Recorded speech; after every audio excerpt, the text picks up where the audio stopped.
Order. Everything about tonight's meeting is located at rockridgepublicschools.org or tonight's agenda at the entryway of this room. I would ask everybody to please stand and cite the pledge of allegiance. Pledge allegiance to the flag of the United States of America and to the republic for which it stands, one nation, under God, indivisible, with liberty and justice for all.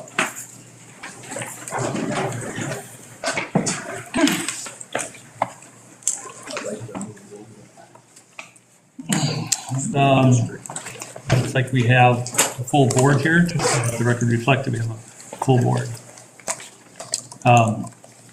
Item 2, can I get a motion to approve the agenda?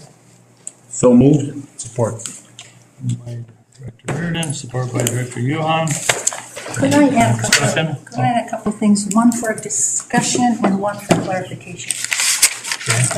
The first one would be, I forgot at one of the last meetings to ask to discuss, because I've had communication, maybe you have too, about the brass plaques and what the status of that is for the new school. And so Mr. Goodman and who's Catherine something or other would like to an update. So if you could update everybody and them too.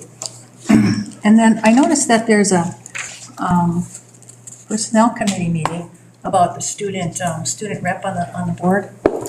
And if I read it right, Is this on the thing? I just want a clarification before it happens. Okay, all right, that's all. Just is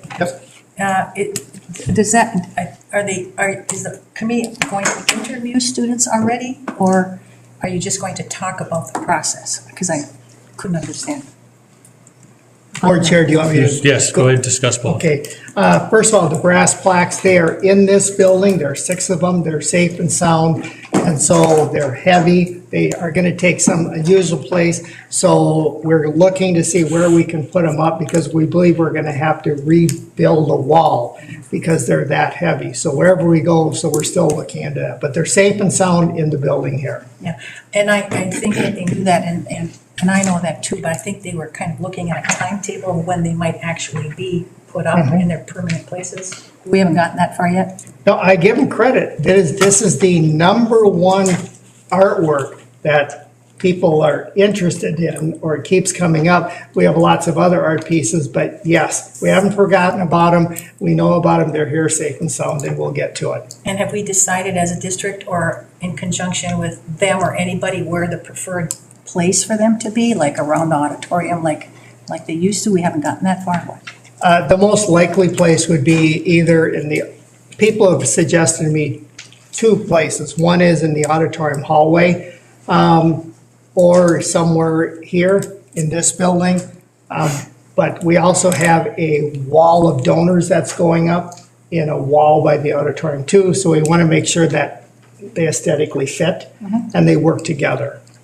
So, and we're still working on the donor wall as far as how large that's going to be and so that's kind of slowing us down on the artwork a little bit. Okay, thank you. And I would just suggest that they don't be in this building because not many people come through here.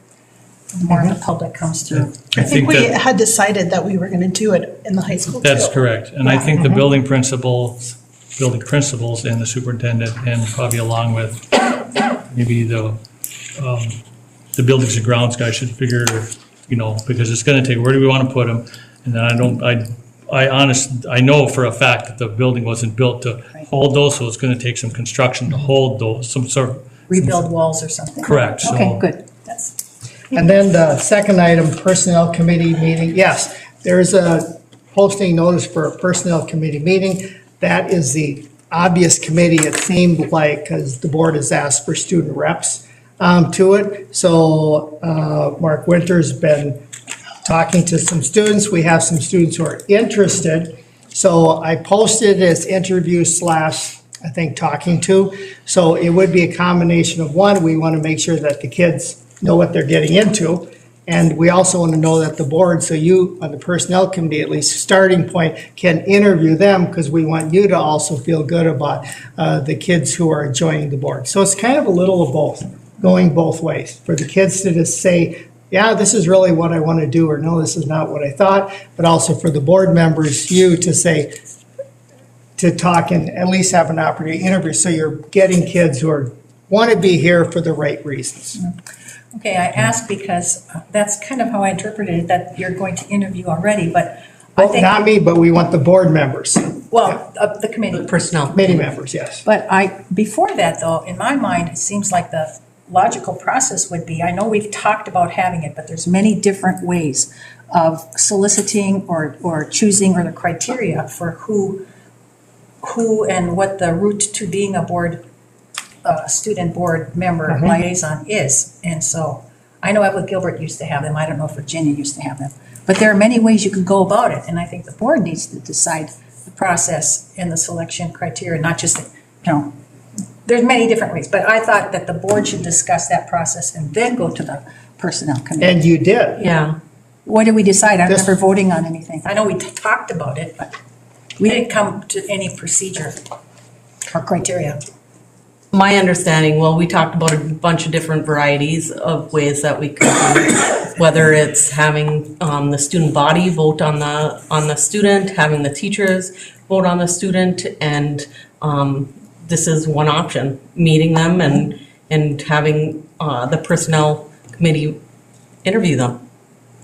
And it'll still go back to the full board for adoption, so. Yeah. For adoption of the actual representatives, or for if it's going to be voluntary or teacher recommended or student council people or full bodies. That's what I'm saying. If somebody's already decided how they're going to present themselves or get presented as potential representatives, that's what I was talking about. Who decided that already?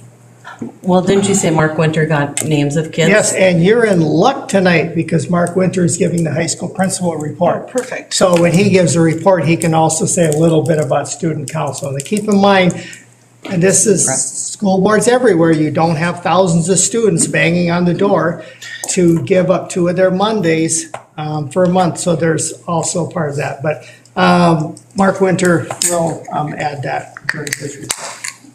I still think that should be a board decision and then go through the process. That's all I have for that. So with that, no more discussion.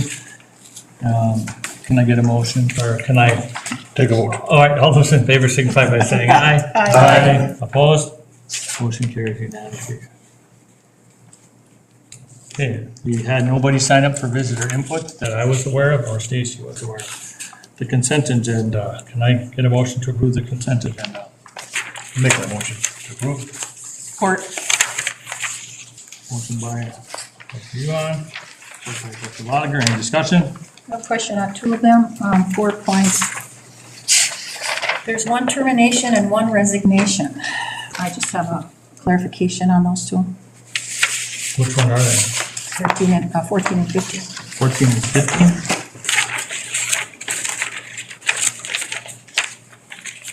Yeah. Do you want me to just, Yeah. okay. Yeah, go ahead. So on 14, there's a resignation, so that means, would that be an opening for Joe Sorkin? Are we looking to replace that position? And then for the termination for the para, are we also looking to replace that position or just save money and not replace those positions? Yes, yes, yes. So yes, we would be looking to replace the retiring custodian, and then, and we'd be looking for a new custodian right now. And then, yes. On Okay. your termination question. Okay, and then the number 15, the para, are one of the ones above the hirings to replace that position or not? No, I don't see another hiring above para. They're they're independent. The principals still are looking for paras. Okay, so we will replace that. Okay, Yep. that was my question. Thanks. Okay, no more discussion being had. All in favor signify by saying aye. Aye. Opposed? Motion passes unanimously. Up next is reports. Principal's report. Mr. Winter, you are up.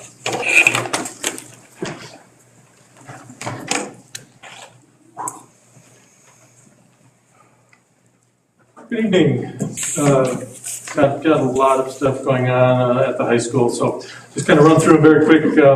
One thing I do want to just touch on October 17th, we had a career fair. It was the first one that we held, and it was a human services career fair, and where we I'm sure you probably heard about a lot of fire trucks and police departments and all kinds of fun stuff. Great turnout. One thing I do want to highlight though, and it's kind of what we're all about, is our Culinary Arts 2 class was approached early on as if they could bake some cookies or something for the event, and our instructor immediately said, "Well, can we do more than that?" And was determined that they were going to provide the breakfast for all the vendors. So up until this point of the school year, they have been baking scones, they have been testing, trying, doing quiches, and provided the meal for all the vendors. And it was a fabulous event. It was very impressive when our class comes out in their chef coats and hats and provides a fabulous meal for these vendors, and they were very impressed by it. And that's all part of what we're about in real world activities and providing those real world experiences. So hats off to Ms. Andring and that Culinary Arts 2 class, because it really was neat to see, and the kids were very proud, and our vendors were extremely impressed as well. So just wanted to touch on that very briefly. The tour season has begun in the building. Obviously, Mr. Speltz provides small versions of tours frequently. We are now starting to get some other schools that are touring. We had a group come in today to talk to us about our career academies and where we were, and tour the building.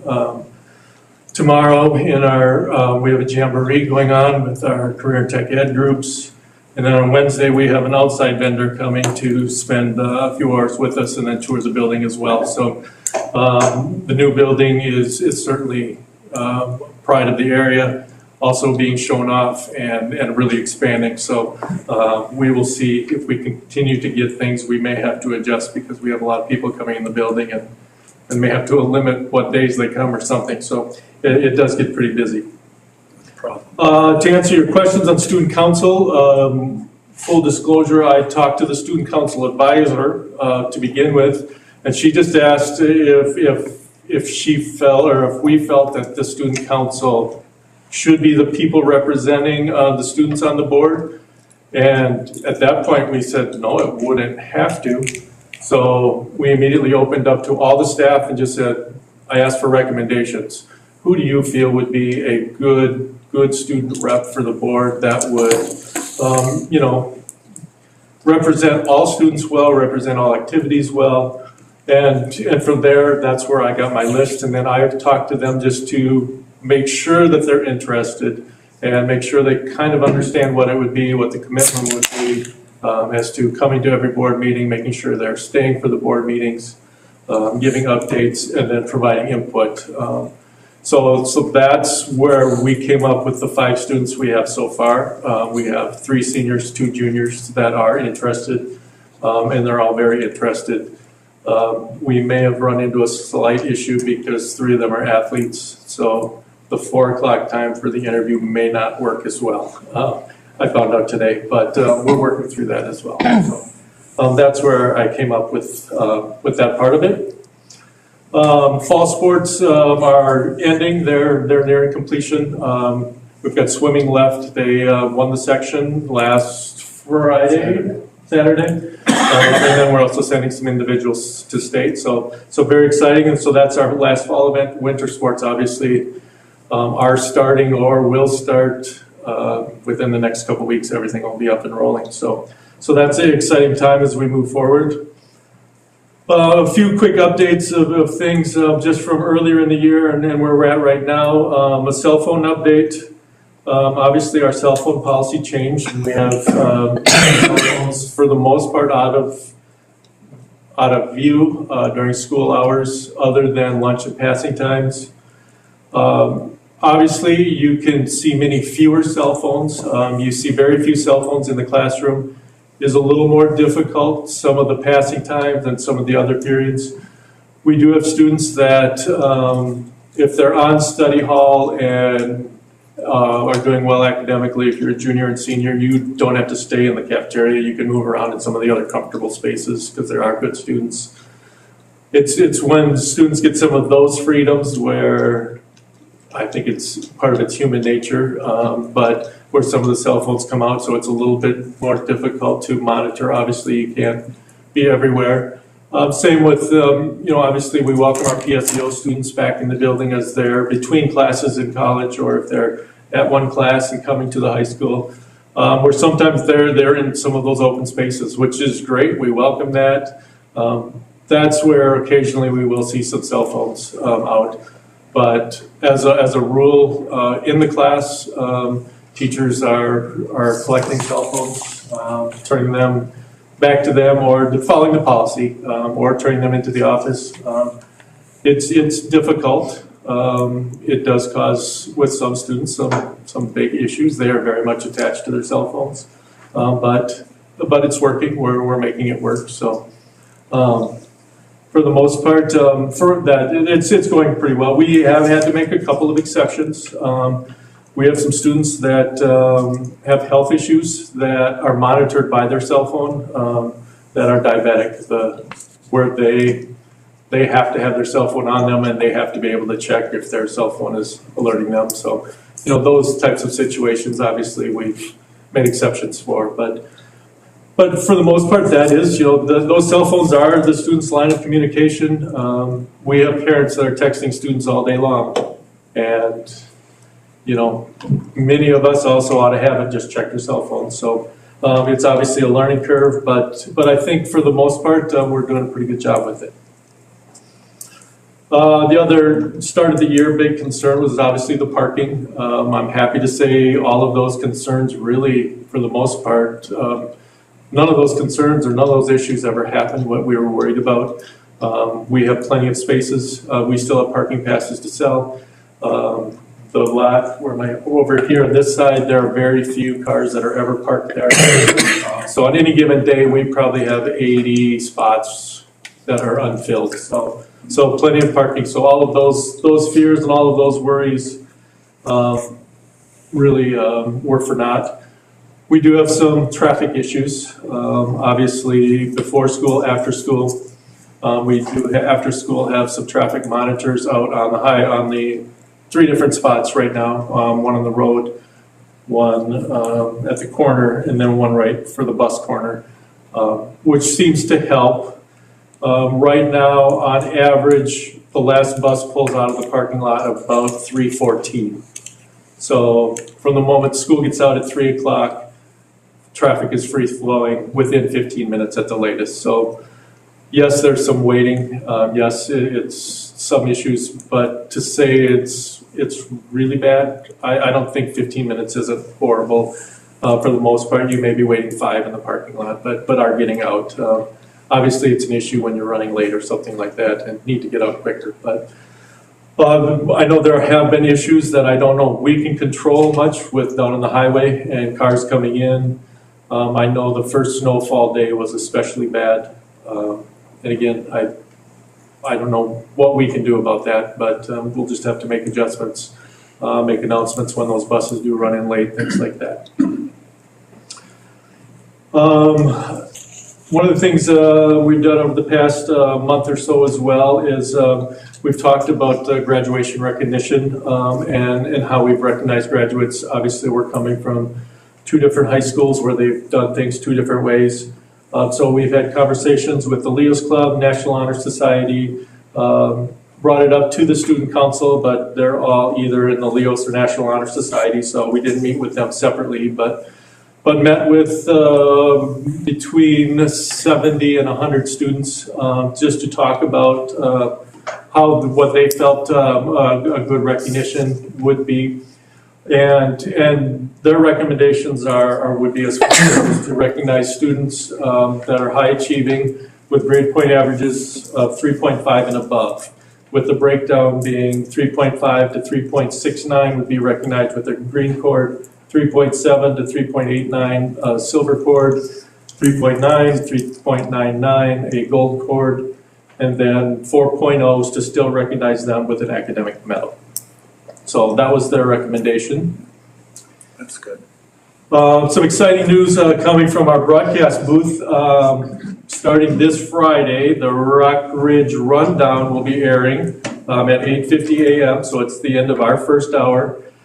This is a live broadcast of a news program, be broadcasted over YouTube. Will also be recorded to watch on YouTube at a later date if you can't tune in at 8:50. So pretty exciting, pretty gutsy in my opinion to be trying this live, but good for them. They're very much on top of it, and it's working with our journalism class and some of our video production individuals that work throughout the district, our students that are doing some of the games and things like that as well. So very exciting. We're looking forward to that. They did a trial run that they attempted to tape on Friday. So Mr. Bryson assures me that they're ready. Right? Yeah. So It's exciting. So I think we're in good hands with that. That's pretty neat, and we're excited for that. We're continuing to work on career academies. It's hard to believe we're a quarter in, but we are already planning and thinking about registration for next year.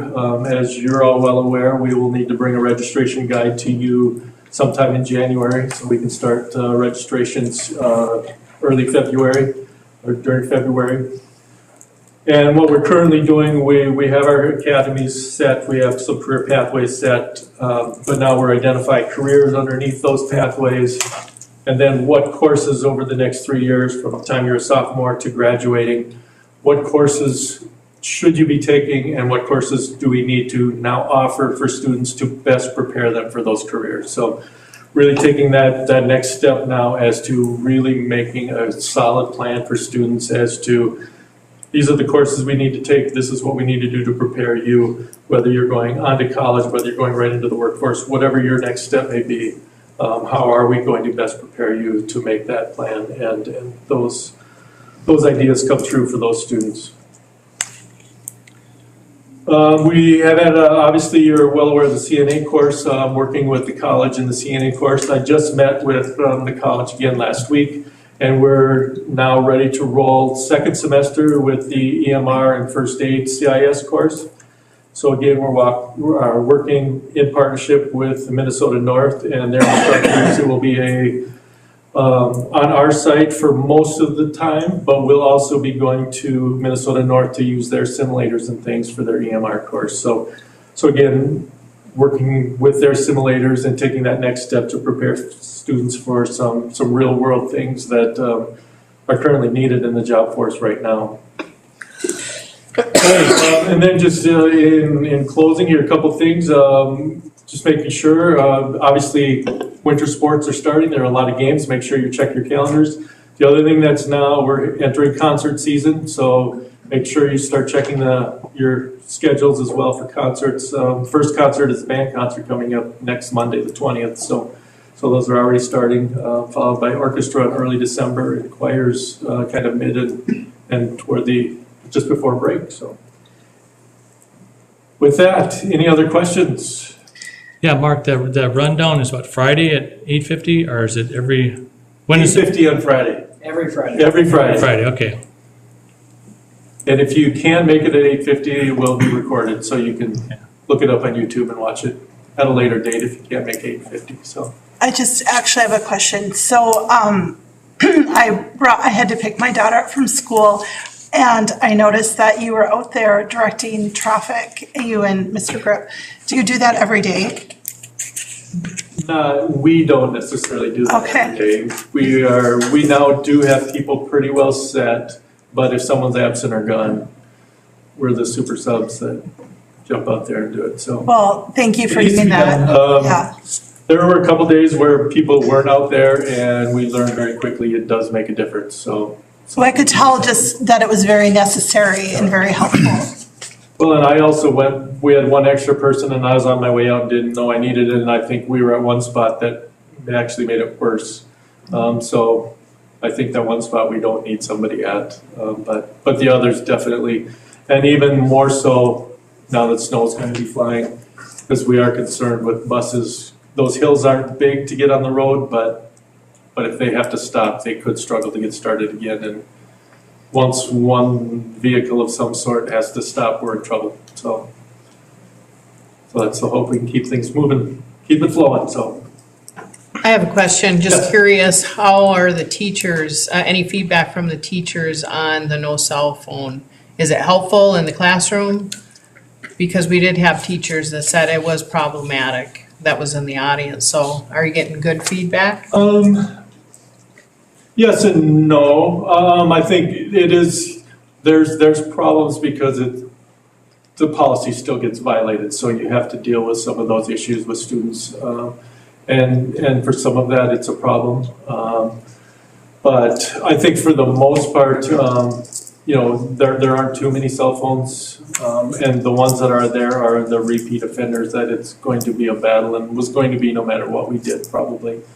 There are a few classes that did use their cell phones for academic reasons, and for one in particular, we made a couple exceptions where they could for a day or two or for brief periods of time, but made it very clear it was only for that brief period of time. I think for the most part, it's going pretty well. I think it's been pretty well received.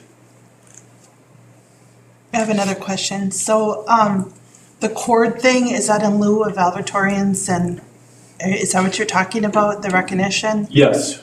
Okay. Yeah, so there wouldn't be a valedictorian, salutatorian in this aspect. There would be, if you do the math right now, there would be about 40 students recognized with 3.5s and above, 40 to 45. Currently, we have 9 4.0 GPAs. So there was going to be a potential valedictorian issue. Obviously, one school already didn't have them, the other school did. I don't know the history behind the one that eliminated it at one point. But, the other issue, I think at one point it was talked about top 10% of your class. Right now, our current senior class is very high achieving. Top 10% would put your GPA at about a 3.93. So you could be a 3.90 and you wouldn't be recognized. So just some concerns that way. The other issue that did come up and was discussed is obviously too that depending on which courses you take could very, very slightly alter your GPA because a college course is worth more credits than the high school course. And so that could also play into some issues at some point, especially wouldn't be valedictorian, but salutatorian, where there could be 5 kids could get an A-, 1 A- in their career, but 4 of them may have a 1/100th of a less GPA because they took one more college course than somebody else. So that's hard to explain when you start talking to families and things like that. So. And this way, students know what the markers are, they know what they need to achieve them, so it's really left up to them. Does that make a difference with college entrance and things like that, or not really? It's obviously a valedictorian is something you could put on a resume or an application, but as far as, if any of you have had kids go to college recently, that's not a criteria of any means. They're looking at class ranks, grade point averages, those types of markers, ACT scores. That's really where the scholarship money is coming from. However, salutatorian and valedictorians they can get a percentage off of their college tuition based on, being valedictorian or salutatorian at a Minnesota State College. So that would be my only concern, would be that they, potentially could be impacted by that decision. Because I want to say it's like 50%. I want to say it's 50% that they can get off of their tuition if they go to a Minnesota State College and they were a valedictorian or salutatorian. That I'm not aware of. Yeah, every college does their scholarship things differently, so it could be. It's kind of a big deal, though. It is a It real could deal. be. It could be a big deal for salutatorian, valedictorian. It just would be something to take a look at. I mean, talking to our local college and see what they have to say about it too. So the students that go to PSEO, and I'm sure most of them go to our local colleges, I know probably some take online, But as I understand, some of them, or even our local one, they just have straight letter grades, A, B, Cs, you know, they don't have pluses and minuses. And that could be a problem too, that, like you said, with an A minus, one A minus in your whole career, where there's not even a potential at the PSEO to get an A minus, that's kind of an unfair advantage too. And I kind of agree with the valedictorian, salutatorian thing, that if we're looking out for what's best for our kids and their you know, financial interests and or those recognitions, and I would say the same thing, switching gears a little bit, to the representatives for the school board. You said that you took teacher recommendations, but then you went down to 5. So did every teacher get somebody to recommend, and how many? No, those were the recommendations I received. So from all of our teaching staff, what, in the 11th and the 12th grade, you got 5 recommendations? Yep. So, Most of the teachers talked to kids before, and there's just not a large interest of students. Yeah. You know, it's difficult for students who are in athletics, in extracurriculars, because especially winter sports, they are busy right up until 6 o'clock every night. And although then doing it that way, we're making an assumption that there are not others that might want to be a representative to the school board, and we do not know that unless we open it up to like a self volunteering to be thrown in the pot for whatever the criteria comes out to be after that. And just like the valedictorian, salutatorian may be advantage for college, I think MSBA has some kind of a scholarship for students that are student representatives on the school board. So I would hate to limit that opportunity for other students that may not have been recommended. So I prefer anybody who's interested in being a school board rep, student rep, would have the opportunity to throw their name in the hat. Mark, didn't you say that they asked the students who wanted to volunteer?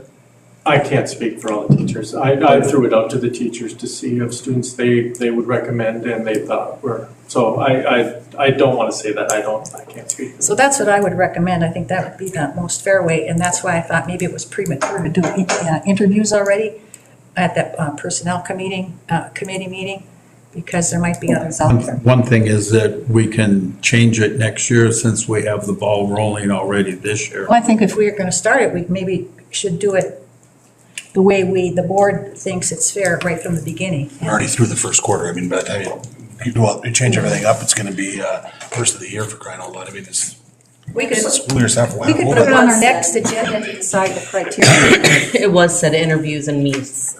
So just because we're meeting with these individuals doesn't necessarily mean that we're gonna have an interview and Committed.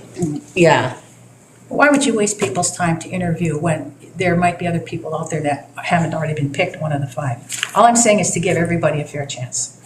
What I always Then, stand for. I mean, if we did decide to go with additional kids to meet with, it doesn't mean that it's wasting anybody's time. It means that there was 5 kids that came to meet with us the first round. Okay, if that's only the first round and we still have an opening for anybody else who's interested, that would be fine, but I still think it's kind of wasting people's times and students' times. But I've been on it since the beginning, before school even started, about trying to get a student rep on. I know, and I board, commend that, because so, I mean, support it, Brandy. I support it. So, It's just the process and who decided to do it this way.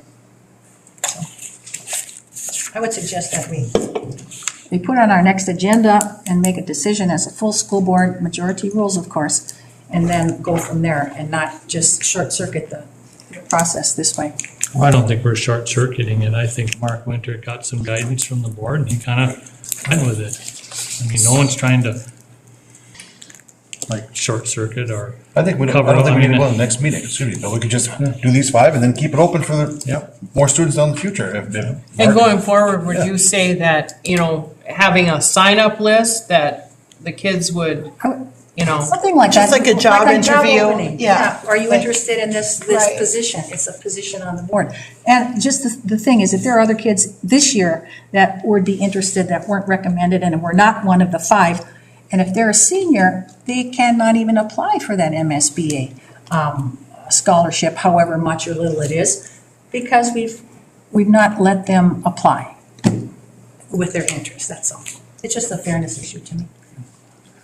Right, any more questions for Mark? Thank you. Thanks, Mark. Thank you.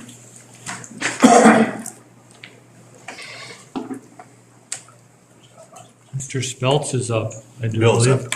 Or- I thought it was Says Bill, yeah. No, strategic. Bill is up. Am I first in strategic plan? 5.2. No, And members of the board, what this is I know you are excited about this. We've gone through the strategic planning process. What you're about to experience, you're going to hear reports back from individuals who are responsible for various parts of the strategic plan. It's very easy for districts to write strategic plans. The problems always come up when districts try to implement them. Usually, many times they're just forgotten and lost and they sit on a shelf. So we don't want to do that. So you have a number of individuals who are going to update you on their part in the strategic plan, what they've done, what's happening, so you can get an update. And we'll do these later on in the year also.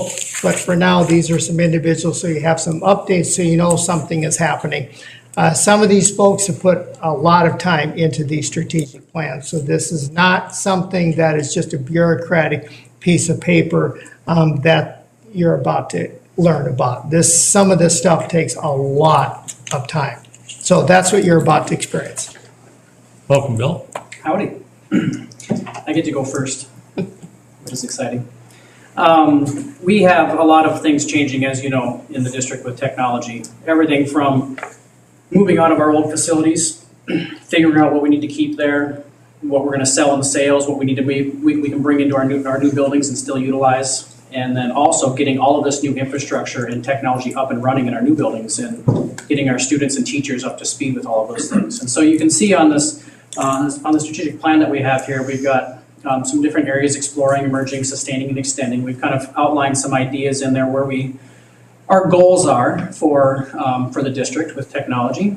And then we also have lagging and leading indicators. And I kind of want to go through the leading indicators with you today. One big priority that we have in the technology department is to have all of our students and staff with a one-to-one device to help aid in their teaching and instruction and the students' learning. And right now, we are doing really well on that front. We do have a device for every student, K through 12, and a device for every teacher in our district. We also have an iPad for every paraprofessional that we have in the district. And those get used every day at every level at varying levels based on the level of student that we have. It's really nice having our paraprofessionals with devices because they're able to work more closely with their students, especially since a lot of our curriculum is web-based now. The paras have access to that and they can work with students on a one-to-one assisting mode when they're doing that. So we're doing really well on that front. Teachers are collaborating on instructional topics. This is happening all the time, especially in this new creative collaborative spaces that we have in the school, where we've got teachers co-teaching different times. We've got teachers working in their prep times to plan projects that are going to kind of be cross-platform.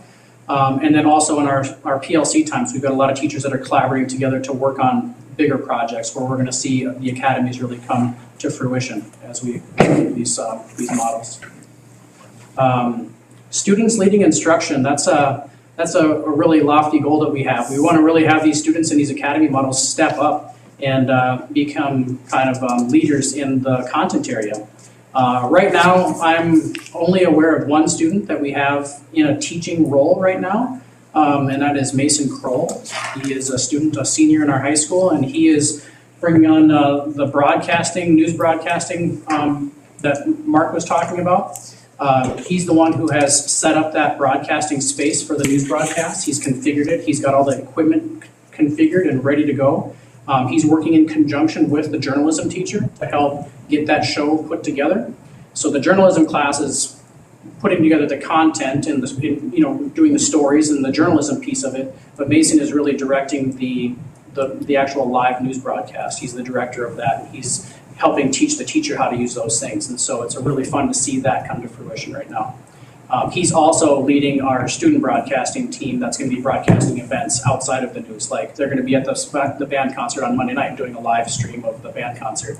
And they're going to be doing other athletic and student events throughout the school year. So that's kind of our one area where we've got students kind of really leading the show. Usable technology components from our other buildings are being removed.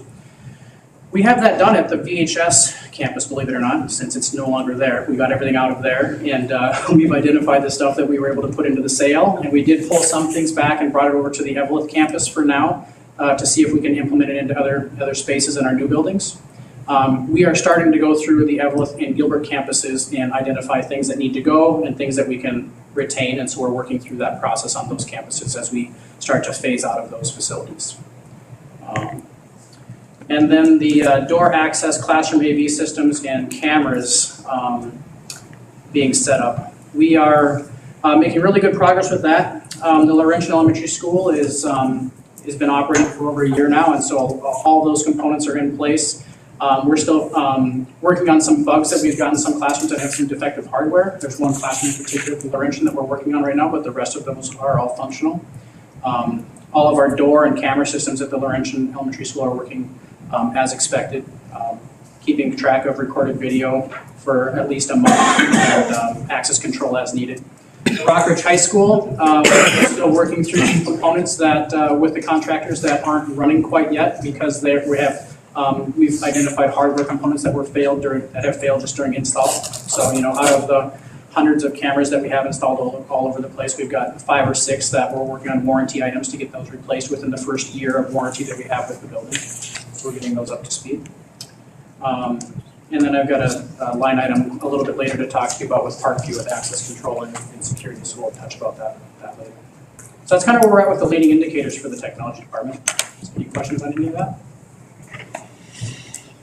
It's a lot of moving parts right now. We've got a great staff that we're working with, and they're really excited about the tools that are available to them, and we're happy to provide those different levels of ways that they can teach and different ways that kids can learn. It's really exciting to see what they're coming up with. Thanks. Thank you. Thanks, Bill. Thank you. Thank you. Up next would be Mike Hogue.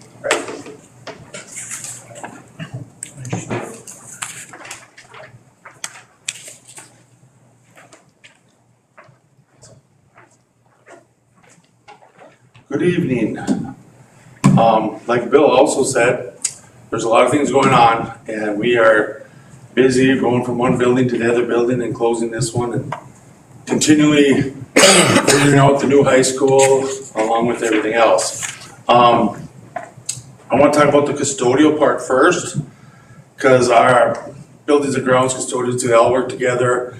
It's kind of the same staff, but with the custodians, we've got some really exciting things that are going to be happening coming up here, and I really want to touch base on that and make sure you understand.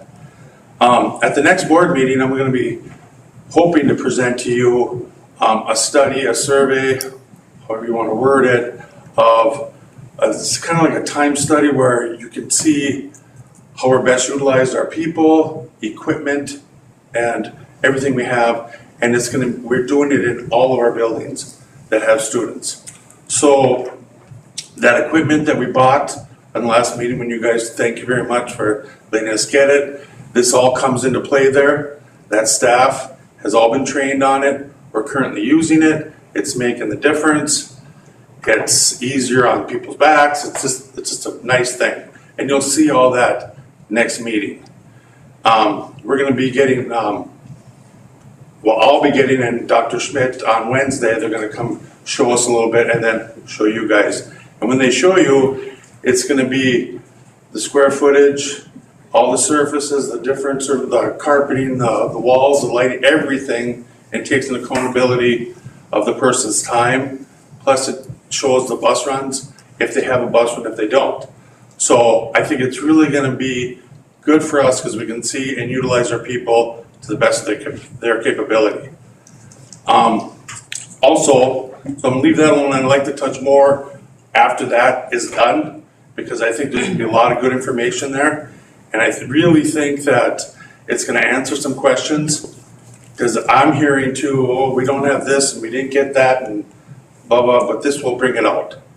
And then I want to get a little bit to the buildings and grounds. With the fields, we have purchased all the equipment that we need to take care of our fields. And we are currently doing that. It was a process to learn and to get it. We've had people come from other districts and show us, give us their thoughts, give us some examples. Now we got everything winterized. We're good for the winter. We got a plan in place for the spring, so when spring ball comes, we don't miss a beat. So we're ready to go. So I'm real kind of feeling good about that. And like I said, everything else with the buildings, everything's kind of still a work in progress. So, but after next board meeting, I really think that it's going to answer a lot of questions. So until that happens, I'm kind of at the end of my rope here. So does anybody have any questions? I have none. Anybody got any for Mike? No. Okay, thanks, Mike. Thank you. Okay, Mike. Thanks, Mike. Up next is transportation with Mr. Voss.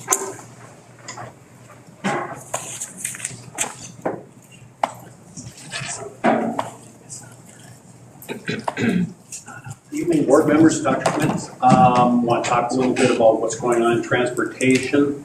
I've given you a lot of information and lagging indicators on cost per student, mileage for the buses, and also ages of buses and what's going on. We just received 3 of our buses here in the last couple of weeks. And we have now ordered 4 more buses for the next school year, which will be about a year and 3 months into the future. So those are all ordered right now. We also talked a little bit about training of our transportation secretary. So to make workflow a little bit easier. I focused more on the leading indicators. Meetings with our software company. We had meetings in January, and from mid-January up until the school year started this year.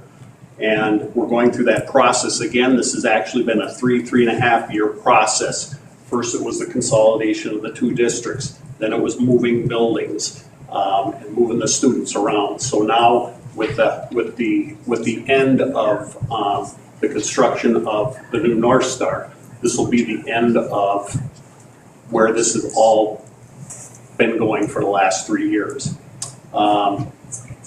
Like I said, we already did our bell time study. So I actually had a kickoff meeting today with the software company, and that's to address more efficiency in the opening of New North Star and how that will alleviate and try to alleviate some traffic up here at the school and those types of things. Bus quotes, like I said, I'm sorry. Once that process is started, then we'll start having meetings with the administrative team, which we meet every week anyways. But we'll start talking about things like, does the bell time need to change? And different things like that, a walk zone that might be around the North Star, that type of thing, so that the principals can actually work on some staffing issues that they may need to help them through the next school year in transportation. We got the bus quotes early. That's part of our strategic plan, is to get buses purchased on time and ongoing to try and have them so nothing is older than 10 years old. We've still got some work to do. That'll take a couple of cycles, but we have 4 new ones coming next year. We just got rid of buses that were 24 and 25 years old. Those are gone now. I actually ordered those new buses now in September, and I actually updated that order on the 3rd of November. So that's done. Right now, we are actually collaborating with our routing software company on two different things. Training for our transportation secretary to help with workflow. She went into an intensive training session in August, and then she's getting weekly training from them ongoing. And then I had a kickoff meeting, like I said, today, and working towards next year's school year. So we're trying to kick down the cost of transportation and kick up the efficiency of the routing. So, any questions? Okay, thank you. Thanks. Thank you. Thanks, Bob. Up next is activities and community education with Josh and Chad.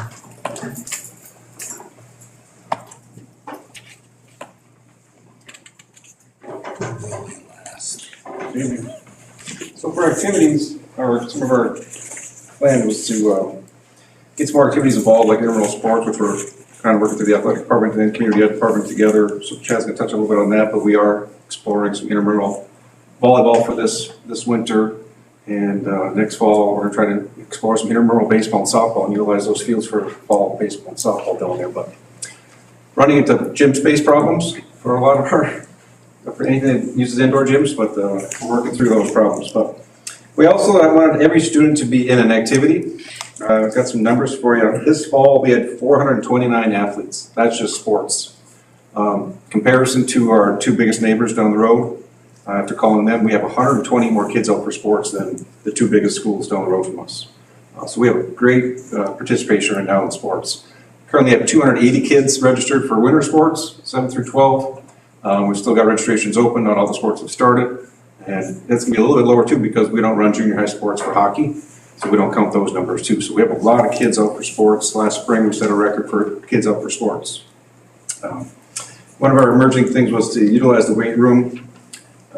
We did a summer strength program this year. We had 78 kids involved in that program.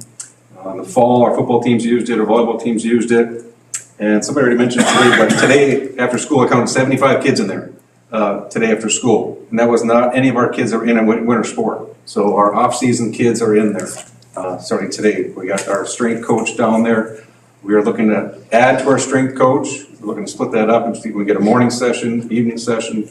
We did have some swimmers in there this morning. We had some wrestlers out there this evening. So we got a lot of kids using the weight room right now. We hope to keep that up. If the numbers keep going up, it was almost overcrowded to see today. It was like almost like at the capacity to use our weight room. It was pretty crowded in there, so that's great. We did move up in class, and that was one of our things we wanted to address in our plan was, are we gonna be able to compete at the next level? And we are competing. We are competing at the next level. Some of our sports got ways to go, but you know, our boys and girls last year in the fall, they both made the state as a team, cross country. Our girls swimming just won the section. They have a huge section, like 15 teams. Our girls' tennis team was undefeated in the new section until they lost in the finals. We just happened to run into a strong Elk River team 2 years in a row. And that's like the largest section in the state. There's 16 teams. It goes all the way to Blaine and Elk River and all over. So we're competing there. Competing in boys swimming, we sent swimmers last year in a new section. Wrestling, we sent wrestlers down to the state tournament. The boys track last year was section champs.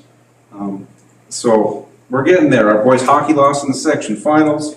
And of course, now we moved up a class there too, so we'll see how that goes. We'll be studying that, see how that works out to compete at that next level. And that's our goal. To help that, again, we're utilizing that weight room. So we had girls doubles section champs this year. You know, our football team, record-wise, didn't show, but we competed. I like the way our football team's going. They were in the weight room. The numbers were really, really low at the top, but our numbers at the bottom are enormous compared to anybody around here. We had 83 7th and 8th grade kids out for football. Any other school around here, from the Duluth to the Rapids, they're like 24, 25. They're like, wow, good luck dealing with that. You know, it's not easy to make 2 8th grade football schedules and 2 7th grade football schedules, and same with basketball. So our numbers are really high. They're competing. We compete at the next level. It shows at our lower levels. Our C team competing against those 4A football schools did an excellent job this fall. They were like 7-1.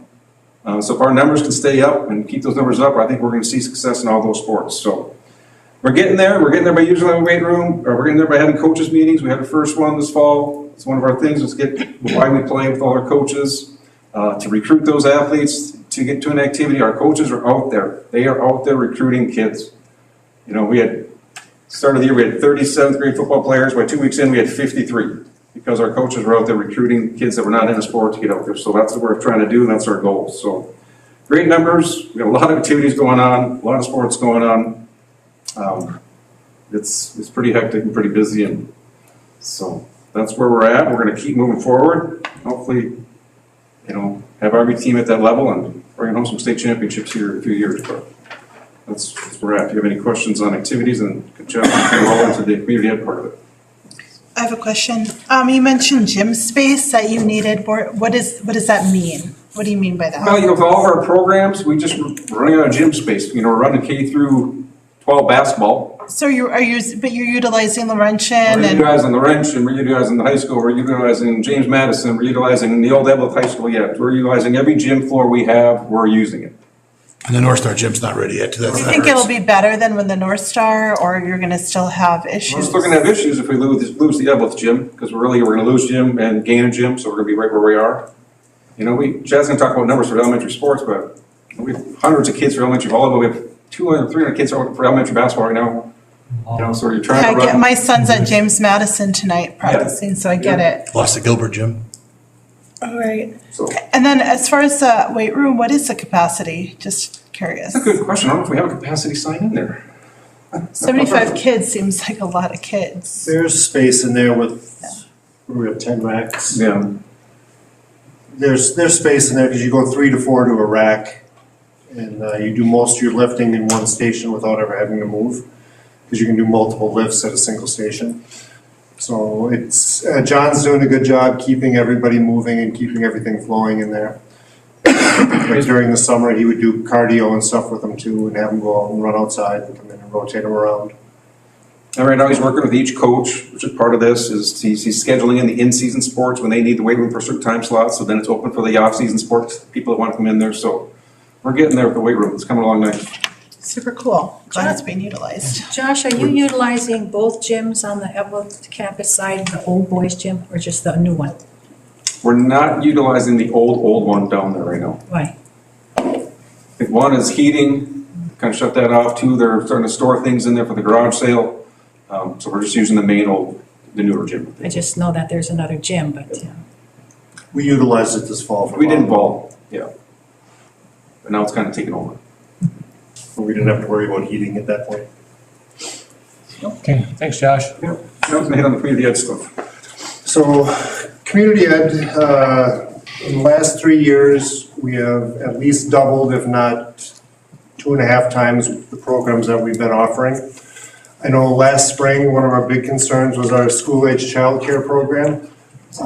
That is doing better than we could have imagined. Both facilities are at capacity with waiting lists. The summer camp program that we ran was full all summer long. So our school-age childcare program is going gangbusters, and we look at it only as getting better. Once the North Star is done, we may look at trying to expand to a third site, because right now the North Star kids, if they're utilizing the after-school school-age childcare, they're going over to the Parkview still. So when that's done, we may look at that and see if that helps with our numbers for that. But that program is going very, very well. Everybody's at capacity. Youth sports, well, Josh mentioned that we have had 4 sports that we've offered. We've had 12 levels. We've had over 338 participants prior to basketball, and Josh just mentioned we're at 100 to 200 participants for youth basketball. So those programs, like we said, we're utilizing every ounce of space we have. We've got 2 to 3, if not 4 teams at some of the age levels. So we got kids out, they're being active, they're getting into stuff, and they're getting involved. The pool aquatics, that's another program that we just got up and running this last spring. Since May 1st, we've offered 78 classes or activities. We've had 534 participants. We've got lap swim in the morning for adults from 5:30 till 7, and then again from 11 to 1. On average, each of those things, there's 7 to 12 people utilizing lap swim every time we have it open for them. So the pool's getting used through Community Ed. We're going to be offering a lifeguard course next week. So the pool's getting used, and it's tough right now because with swimming in season for the girls rolling into the boys, we're running a youth program after that. So they go youth team starts at like 5:30, 6 o'clock. So that's going very well. Adult classes are going good. We've had 19 adult classes so far. Some of the participation numbers with that, we've had a cooking class, which I just want to say 2 of them, and we couldn't get enough good reviews about that facility. Everybody in the class, the freezer meals and the apple strudel, were so grateful to be in there, was so impressed about what we had to offer. Both those classes had waiting lists, and we're going to offer both those classes again in our next program. 56 participants in seminars. We've had an electric vehicles class. We've got a trip that we're planning down to the Chanhassen with a couple of the other community ed programs in the area. We're working on bolstering our community ed flyer and turning it into more of a program book, more similar to what Proctor Hermantown has that goes out, that includes advertising and stuff. So we're just starting to work with the business classes and the design class to get those rolled out. So we'd like to incorporate those in our community ed advertising. We've got a trifold pamphlet that we've got going out, emphasizing more towards adult learners and why they should come into community ed and what we have to offer for adult learners.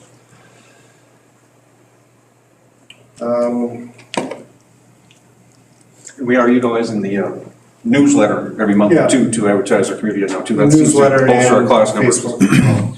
So, Really pushing the programs. So how's the community ed fund balance? Revenues, expenditures, are we breaking even? Are we making money? Are we losing money? We're breaking even. We're doing very well in the school age childcare. We're doing very well in the aquatics and youth sports. We do have a very large expenditure for sign language, for interpreters. We've got a few families in the district that utilize interpreting services, and that's a big draw. I mean, it really takes a chunk out of it. I think we spent over $12,000 in the summer just on interpreters for the programs, and we have to offer that to them. Law. So that's our biggest draw. But other than that, everything is, yes, we're doing very well. we're not designing the programs to make tons of money. It's all designed to break even and keep it running. So, but we're looking at prices and increasing fees. All right. Are we doing anything with curling at all? We haven't had anything with curling yet. We are promoting the Junior Curling League. We've got the flyers for the Junior Curling League, but they're not partnering with us at any point in time right now. We have the flyers in our office and we're handing them out right now. Okay. Anything for automotive care or home maintenance or anything like that? That's a tough one to get instructors for, but we're always trying. Here's our plug to the public. If you have a skill, if you have a talent, if you have something that you can offer to community ed and want to teach a class, contact us. We'll find a way to get you in here and get you teaching it. I mean, we would love to have a small engines class. We'd love to have something with woodworking, or we tried to offer a snowshoe building class, but it didn't have enough people to run it. We're exploring a rod building class for fishing. So we're trying to push things out there and offer different things. Love it. I have a question about, and this is going back to sports and swimming, and now that the season's almost over for swimming, how did that go as far as, I know there's a lot of concern about the pool and like the size of the pool, and then also the capacity as far as spectators and stuff. How did that all shake out? I was at the section swimming, and our swim meets that we held were all good. We had plenty of room for everything that we held. I was at the girls section swim meet over the last weekend, and it would be very difficult based on our deck space to host that girls swimming. We could probably do it with the number of bleachers that we have and everything. Capacity seating wise, no problem. We can seat more than Hibbing. Our seating is great. It's just our deck space. It's so small. We're actually kind of in talks about seeing if we can't host boys sections. Yeah, give it a trial run. Well, that'd be great. We're trying to talk to some people and see if we can get put in there maybe as early as this year, but that's still just talks. Perfect. To follow up on John's question about curling, could we offer that as intramural or competitive, and or are we talking with the curling club about curling and offering it, what We they would haven't do? had anybody come to us and express interest in having a curling club. If we did, that's something we could definitely explore. I mean, if we had somebody say, hey, I want to start a curling club. Or go to the existing curling club, like we're working with Tennis for All? Yeah, that's what we mean, is we get somebody to start a club within and have an advisor and gets the kids in it, and then they go over to the curling club, and that's where they compete. And But there's no competitive on a high school level for curling? Curling, no, There's it no- used to be a high school sport 50 years ago, but no, it hasn't been for a long time, but. Well, there may be other communities that have like youth curling that you can compete against. I'm not well enough versed in the sport to know what is out there yet. We've got a good Kind of like facility. bowling, and there are some sports out there that use our names that we have no affiliation with. We do have like a bowling team that rolls around. Once in a while, you'll see scores and, things like that. So I don't know if there's a curling one out there or not. We've got that good facility in town, in this town anyway, that I don't know if it's underutilized or what, but I think that's a That's good something we idea. can talk to the curling club about, see if we can get something Well, started there. Please do. And I'm pretty certain they have a youth curling club. They I do. mean, youth curling. Yeah, but it's just not run through There, us. yeah. And There might be other, like club teams. I know there's not a high school sport, but there might be a club team out of Hibbing and a club team out of Grand Rapids or just. That's what I was saying, is Yeah. I don't know what other communities offer those. Yeah, that we could maybe get competitions with or something. Yep. Since you guys are talking about sports and things, I'd just like to make a plug for the benefit that's going on Wednesday, November 22nd, from 6 to 10 p.m. at the HIP, for our girls hockey player that was injured.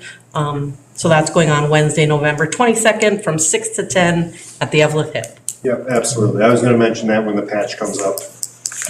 Lots going on. Their basketball team's on rigor too. There's a few events come up here too, right away when they get started. Awesome, thank you. All right, sounds like our strategic plan is going well. Thank you, gentlemen. Thank you. So one more. And Mr. Speltz, you are up next. Last but certainly not least. Yeah. Well, Here goes a half he's hour. not last, he's just. Randy, thank Half you. hour or less, Willie? Thank you for bringing that up, Randy. Yes. Here's the info. Where's the camera, Mike? Upgraded. It's up on the ceiling now. Here's the info, a night for Katie. Big fundraiser put on. Come watch old men like me play hockey, and a bunch of young kids and a bunch of alumni girls also, so. Turn around and zoom in for those cameras Yeah. on the wall. I'm gonna follow his Just lead. go back and stand right there. Yeah, if you go back Right there. That would probably be the best bet. Perfect. So, like Brandy said, Wednesday night of Thanksgiving, 6 o'clock to 10 o'clock at the Evelyn Hippodrome. It's going to be a great night. Baskets, put raffle tickets in, some awesome silent auction stuff. Every ounce of every penny goes to the Johnson family. Come one, come all. And what time was it again? From 6 to 10. 6 to 10, yeah. There'll be 3 periods of hockey played with little kids hockey in between each period, and then the Zamboni, and then the next group comes out, and hopefully defibrillators for people like me, and looking forward to a very fun night. It's gonna be a ton of fun. It always is. Anytime you play a fundraiser of any kind, the local Warriors team is going to play in the second period, and so they'll get, that'll be a lot of fun. So, my portion of the strategic plan as of today, fundraising is the first part. It's forever open and available as a part of my position. It was obviously what I focused on for the first 2.5 years of this, and I'm always continuously seeking funds to support the student programs and the teacher preparation in all areas of our education. As teachers have needs for supplies and presenters to support the curriculum, they reach out to me, and I seek the support and or funding needed and or the connection to make the experience the best it can possibly be for our students and teachers. Going down to our leading indicators, alumni are contacting Rock Ridge because they heard of this alumni opportunity. And, as of, 9/6, we have definitely over 200 alumni. And that is still, today, people are reaching out. Hey, I just saw your article, and I don't know if you all saw the article this Saturday. We had a front page article of our career academies in the Mesabi Tribune. That was awesome. So huge thanks to the Mesabi Tribune for that. Coming and spending a day with us and all of our teachers involved with everything that goes on with career exploration. It was, that was a lot of fun. And businesses also are reaching out because they've heard of these opportunities to help in places where we need, where we want, where we might be going. Hey, will you get a hold of me when you need this or when you need that? Hey, don't be afraid to reach out about this. As I've said, probably for 2.5 straight years, the support from the 3 communities and the alumni has been absolutely incredible. I wish I could find other words.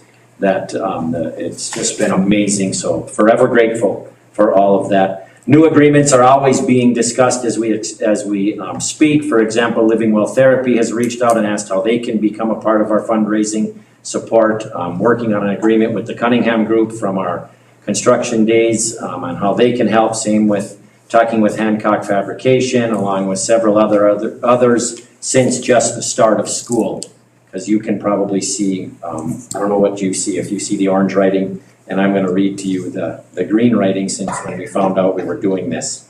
Actively posting on the leading business social media site of LinkedIn, and we get a lot of traffic on our LinkedIn site where people are learning about Rock Ridge, and that goes very well for us. So if anybody's on LinkedIn, look for Rock Ridge Rising to get updates and information on how just to reach out. That goes all over the world, so it's crazy how all of a sudden you'll hear from somebody in Florida, somebody in. They want to know information about us. We have our alumni page up and running all the time under Rock Ridge Rising on our website. Appreciate Stacy's work on that. That's been going since 2020. And continuously adding lists through email inquiries that, when the companies reach out, that match places of passion from potential donors all the time. Alumni people, just got an email last week, we would like to donate a piano. Now that they know this avenue, Willie, how do we do this? Find out if anybody wants this, just for a quick example. Now that we have this set up, people are always reaching out. Could you guys use this? We have this. We came across this. Hey, we have some money in our estate. We'd like to leave some. How do we do that? One person said that their family just left him or her all the money. Willie, I don't have anybody that I'm going to leave it to. How do I get it set up so that I can leave it all to the school? That's another way the fundraising and everything that goes along with that. Any questions on the fundraising portion of my position? You've done a great job. Yeah, thank you. Absolutely. Very nice the job. Opportunity. As I've always said, it's only because of the people who have given so, but thank you, Brent. All right, moving to the school to work engagement, which now has become the majority portion of my job. This has been a ton of fun. Good thinking by Noel, since I was already talking to all of those people and asking them for money. Why don't we ask to see how we can get our kids into their fields of experience and fields of employment, and that was awesome. To connect the in-class learning with real-world experience is exactly what the Career Academy model represents, and that's what I'm doing all the time. We're fortunate to have such great partners in our local area. These wonderful folks have their doors wide open and are always looking for ways they can help us. As barriers appear, we are constantly looking for ways to remove them, whether it be HIPAA or some type of security or too young to be able to step on the campuses. They are working very hard within their company to find out ways to make exceptions. How can we need these kids to get on our campus? No, we have to find a way to circumvent that, and that's what we're doing as we speak, as I'm speaking right now with many companies, creating new rules and regulations that align with getting our students onto their campus. Again, we are very fortunate to have these great people around us. So many of them, when I call upon them, yep, Willie, send that kid here. How long do you need? 6 hours. Yeah, send them on 2 3s from 9 till noon. Gosh, thank you. Thank you, thank you. Jill Clennon had a class for the past 2 years, an upper level, college level public speaking class where the kids had to do a job shadow. And everybody just reached out right away. We talked about that in previous years. So just examples of what's happening there. We're trying to create a robust career exploration opportunities for our students and create a database of active professional partners interested in providing our students with fantastic career exploration opportunities. That's what we're trying to do. I know I can mumble and bumble, but that's what we're trying to do with this career exploration. I think we're moving towards sustaining in the column. That's always our goal, is to move towards sustaining. Mark talked about it, the culinary class. You should have seen that morning when we had the public service expo, that a new partner of mine with the career counselor and Jill Oja set up. She did a great job with that, by the way.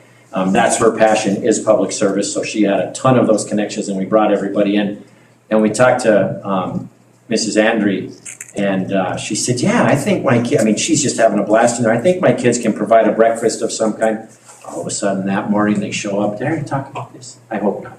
In their white coats, in their white chef coats, and their white chef hats, bringing the food out for all of the presenters that day into the BZ Career Center, setting everything down, standing back and waiting, and then ready to explain what they just made. It was so awesome. It was so cool to see. So that has now spawned into any time we may host something, which we are getting ready to in February. And she's always ready. Those kids are excited to do things. I know that they were working on, they had a soup contest inside of there. There's a ton happening in culinary, in all of our, so I'm going to get back to this, our culinary class. We just sent a ton of kids to the Discover Healthcare Expo in Hibbing, our recent manufacturing tours. Culinary went down and did a tour in the cities. Just numerous students to off-campus experiences all the time.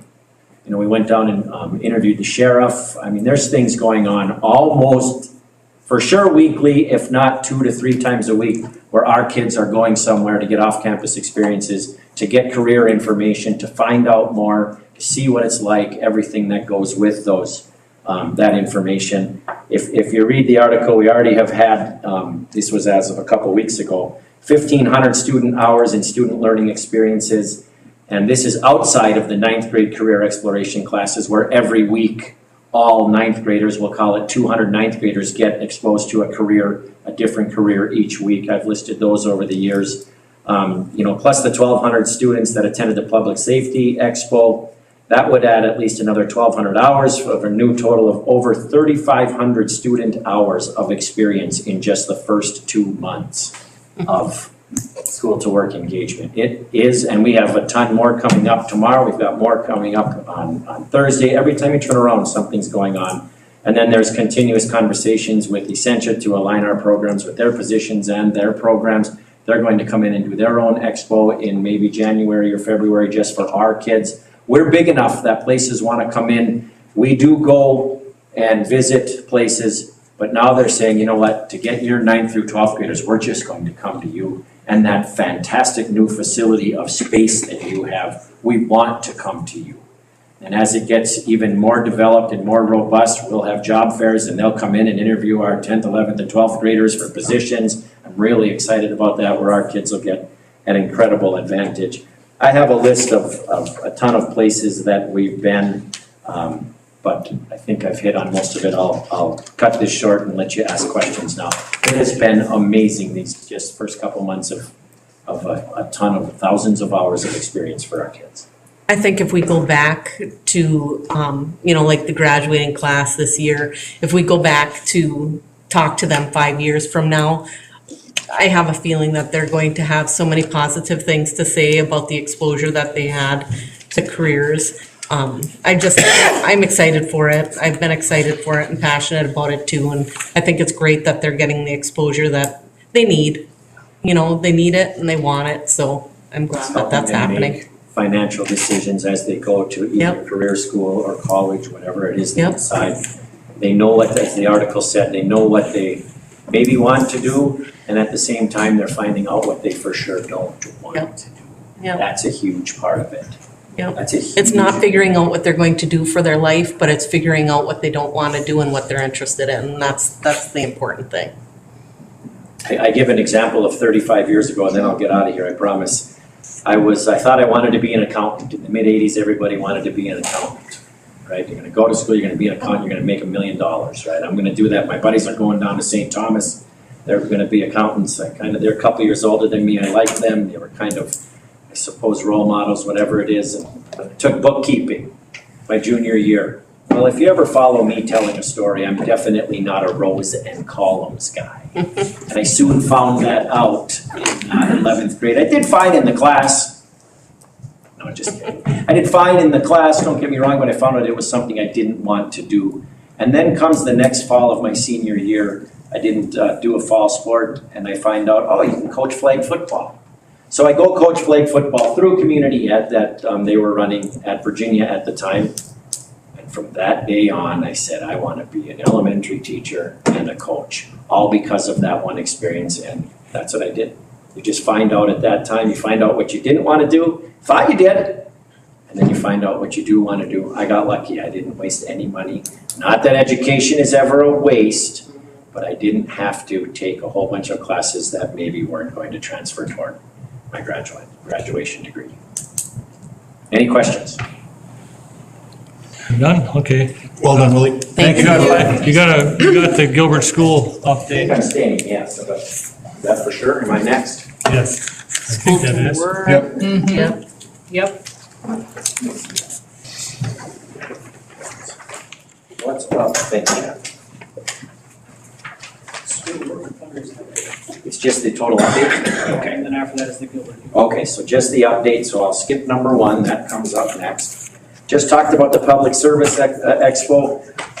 We have a dedication to talk about, a very worthy dedication, well earned. You will notice down in the Activities Center, there is now the Tony Bardovich Officials Room.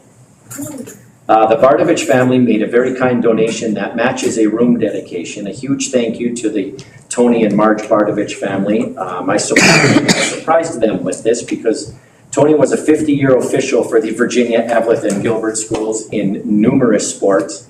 He and his family are avid supporters of current Rock Ridge, and his grandchildren, their grandchildren, are students at Rock Ridge High. It's a very well-deserved dedication, and we thank Tony and his wife, Marge Bardovich. So you'll see that down there. The officials room will be called, and it is called the Tony Bardovich Officials Room, a neat plaque in honor of Tony. So if we can give him a round. Recent donations from the Golden Bear Foundation of $3,500. $500 went to Carlene Leisman for a project-based learning planting unit. $500 went to Maxine Perko for Jungle Jumperoo in her SMART program. $500 went to Brandon Miller at North Star. The first two were at Laurentian. Brandon Miller at North Star for sensory room bins. $220 at the North Star went to Dominique Little on project-based learning, the canvases that they painted. $632 went to Rock Ridge Girls Tennis for a racket stringing machine. $515 went to... I'm still not sure about that. I am. $515 went to the Rock Ridge Junior High football for football. $632 went to Rock Ridge baseball for protective pitching screens. And that's it. So a huge thank you to the Golden Bear Foundation for their monstrous donation just this fall. Thank you, Golden Bear Foundation. More stuff coming through other foundations and funds that support us. Thank you to Essentia for a monstrous donation of science gloves that were requested by Tim Strasser. They just said, sure, here. They gave us some great science gloves for lab work. You maybe heard of it. I sent it to all of you. We are hosting the American Manufacturers and Fabrication Association Jamboree tomorrow. They're very excited to come to our school. It's the second annual. It was in Cloquet last year at their new, I think, junior high they might have built. But they're coming tomorrow, so at 1 o'clock till 4 o'clock, there will be a ton of focus on manufacturing in our career and tech ed world.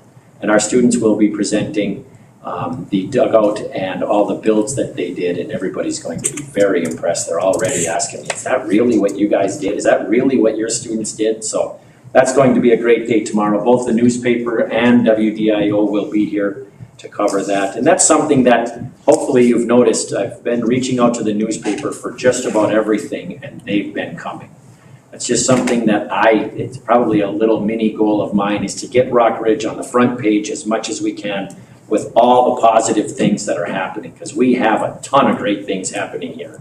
And I want to be able to tell that story. And I'm glad the Sabi Tribune is coming, and I'm glad Renee Pasal is a friend and she's willing to come up from WDIO and get us a ton of coverage that expands obviously outside of our area. And then I can share those things on that professional LinkedIn page.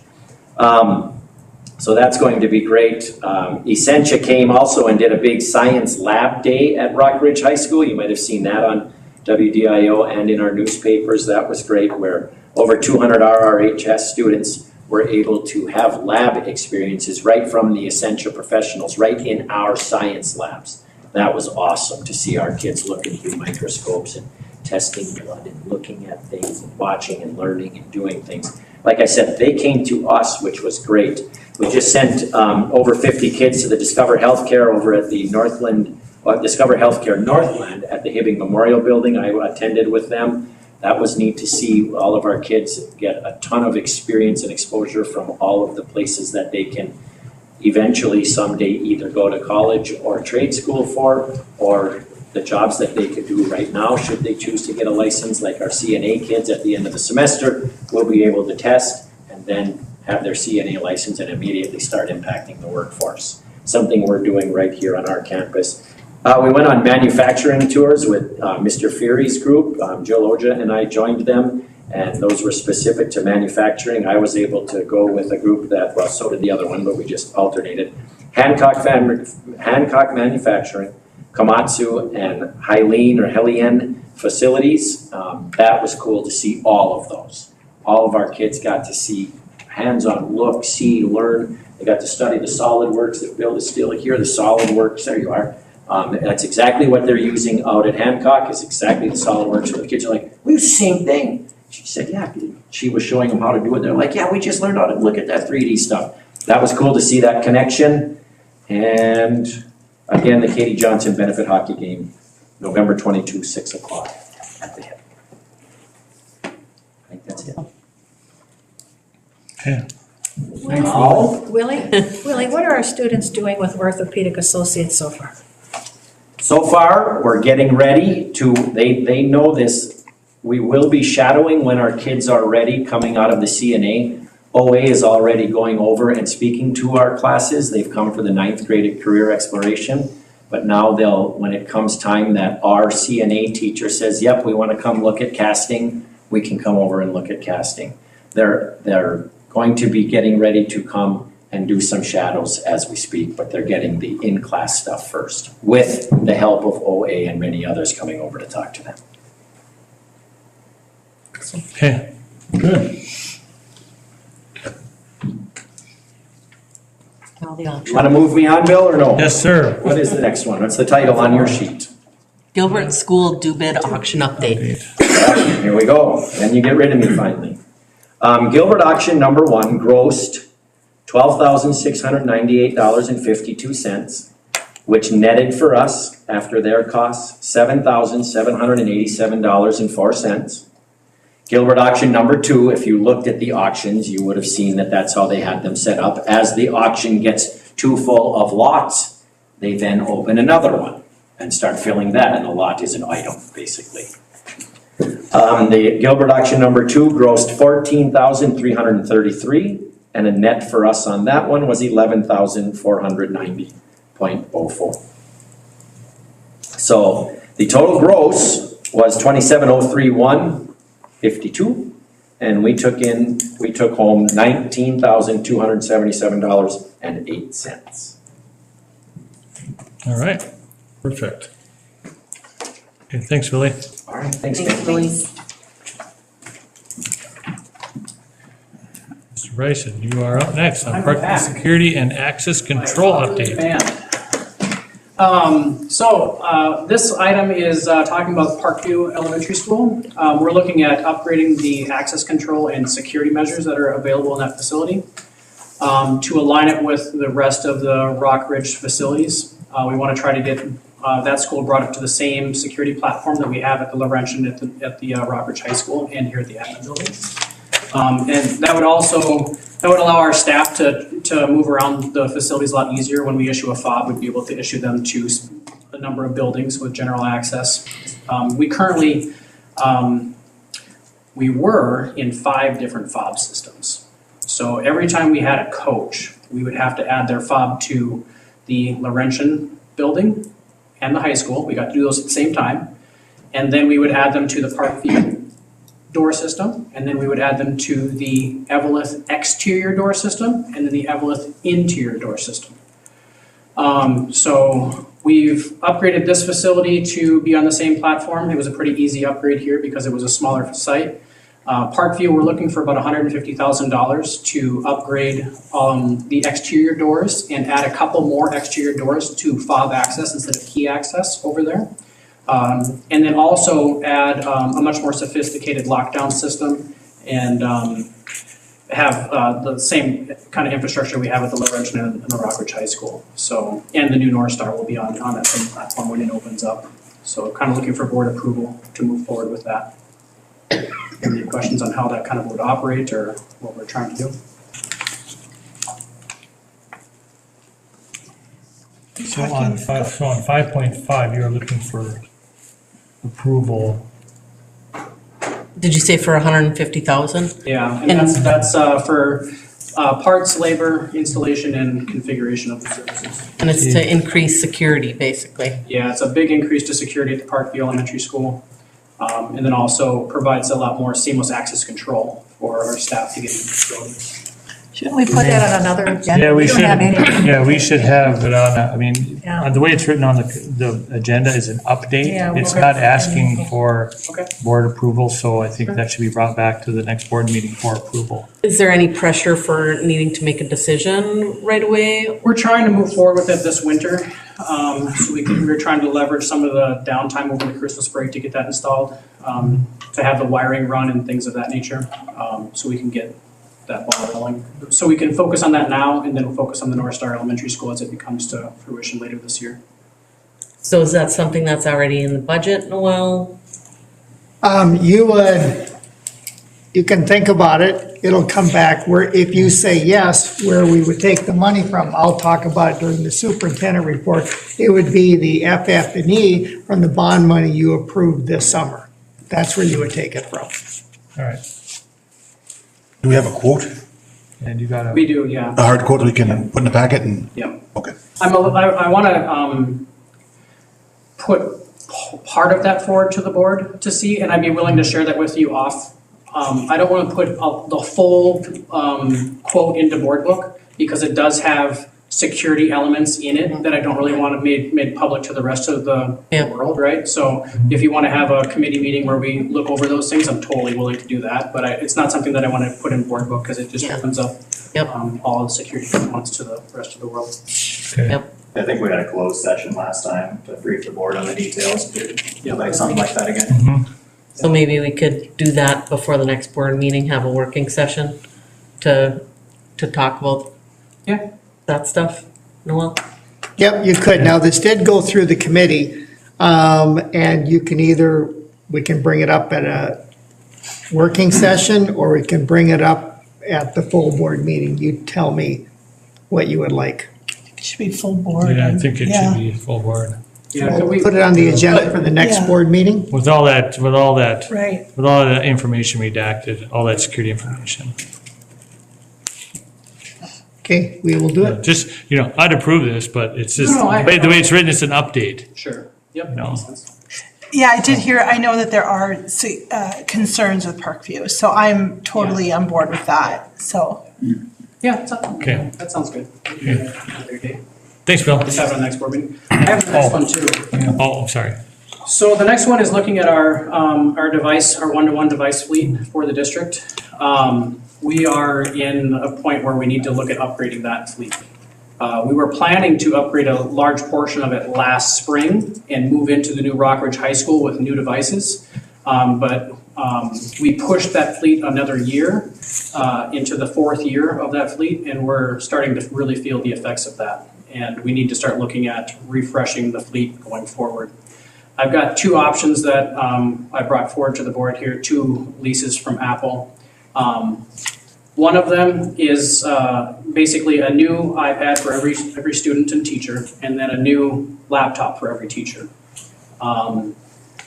What we would do is we would sign a 4-year lease with Apple for these devices. It's a 0% lease, so there is no finance charges that are on top of it. It's just a lease to spread the cost over 4 years for that.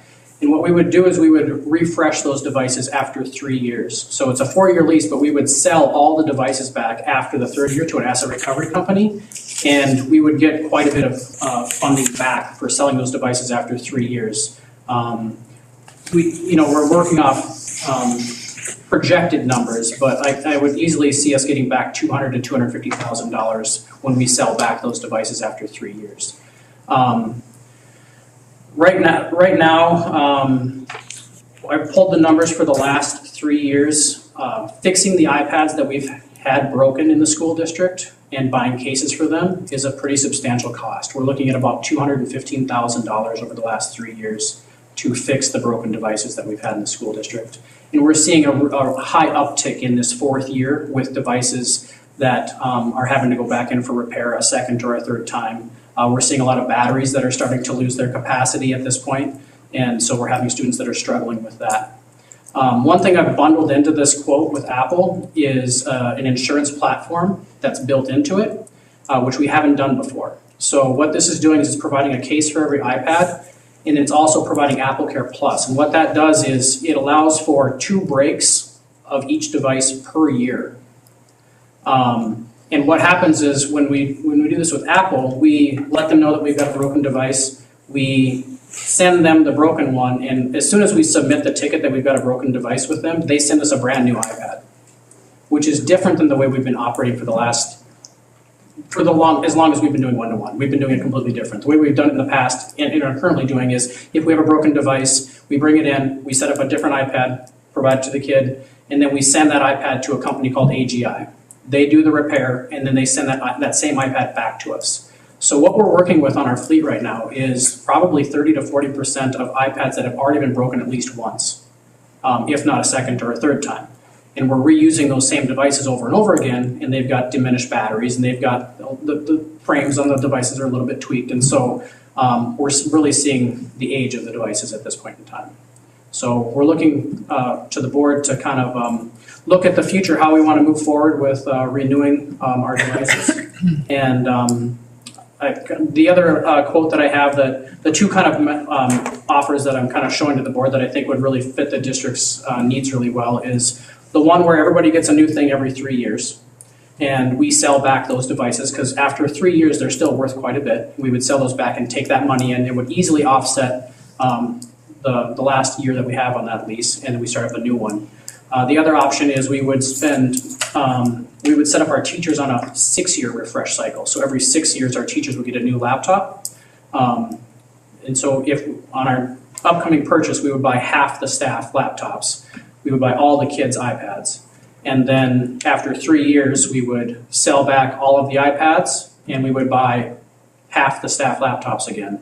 And then keep moving with that 3-year recycle for students and 6-year recycle for staff. That's kind of what we're looking at doing. And the quotes that I think were given to you today, they show that it'd be about a $375,000. The quote didn't make it in the board book. Right. I thought Stacy was going to set those up for you guys today. Yeah. Okay. So basically the numbers that we're looking at is about a $375,000 yearly lease from Apple for all of the devices, that insurance platform, and all of the cases. That's if we were to do everything. And then if we were to put the teachers on a 6-year refresh cycle, that's that $348,000. So we're looking at about a $25,000 difference between the 2 leases, depending if we want to refresh everything every 3 years and sell those back at a higher resale value, or if we want to set the teachers on a 6-year refresh cycle. I know, right? It takes the breath right out of you. But it's And you recommended the 6-year for the laptops you thought would be fine. We could definitely make that work, I think. We might, near the end of the 6th year, we might have to buy a 5-pack of laptops here and there to supplement ones that have really taken a beating over the 6 years. I think that's one problem with Apple devices, especially their computers, is they last forever. I think Noel's laptop, I think, is a 2014 model or a 2015. That's the original one when I walked through the doors. So I mean, they kind of keep going on for quite a while. You get it to a point where the newer stuff that we're getting the kids may not work with the teacher stuff, 6 years down the road. But Really. But I do think a 6-year refresh cycle is definitely a doable plan for teachers' laptops. So Bill, as far as repairs go, Yeah. and students bringing in broken Mhm. things with broken screens, Yeah. and how prevalent is that? And do we have any kind of responsibility with them? I was in the office once and a kid comes in, I broke my screen. How did it happen? Well, it just broke. So, Yeah.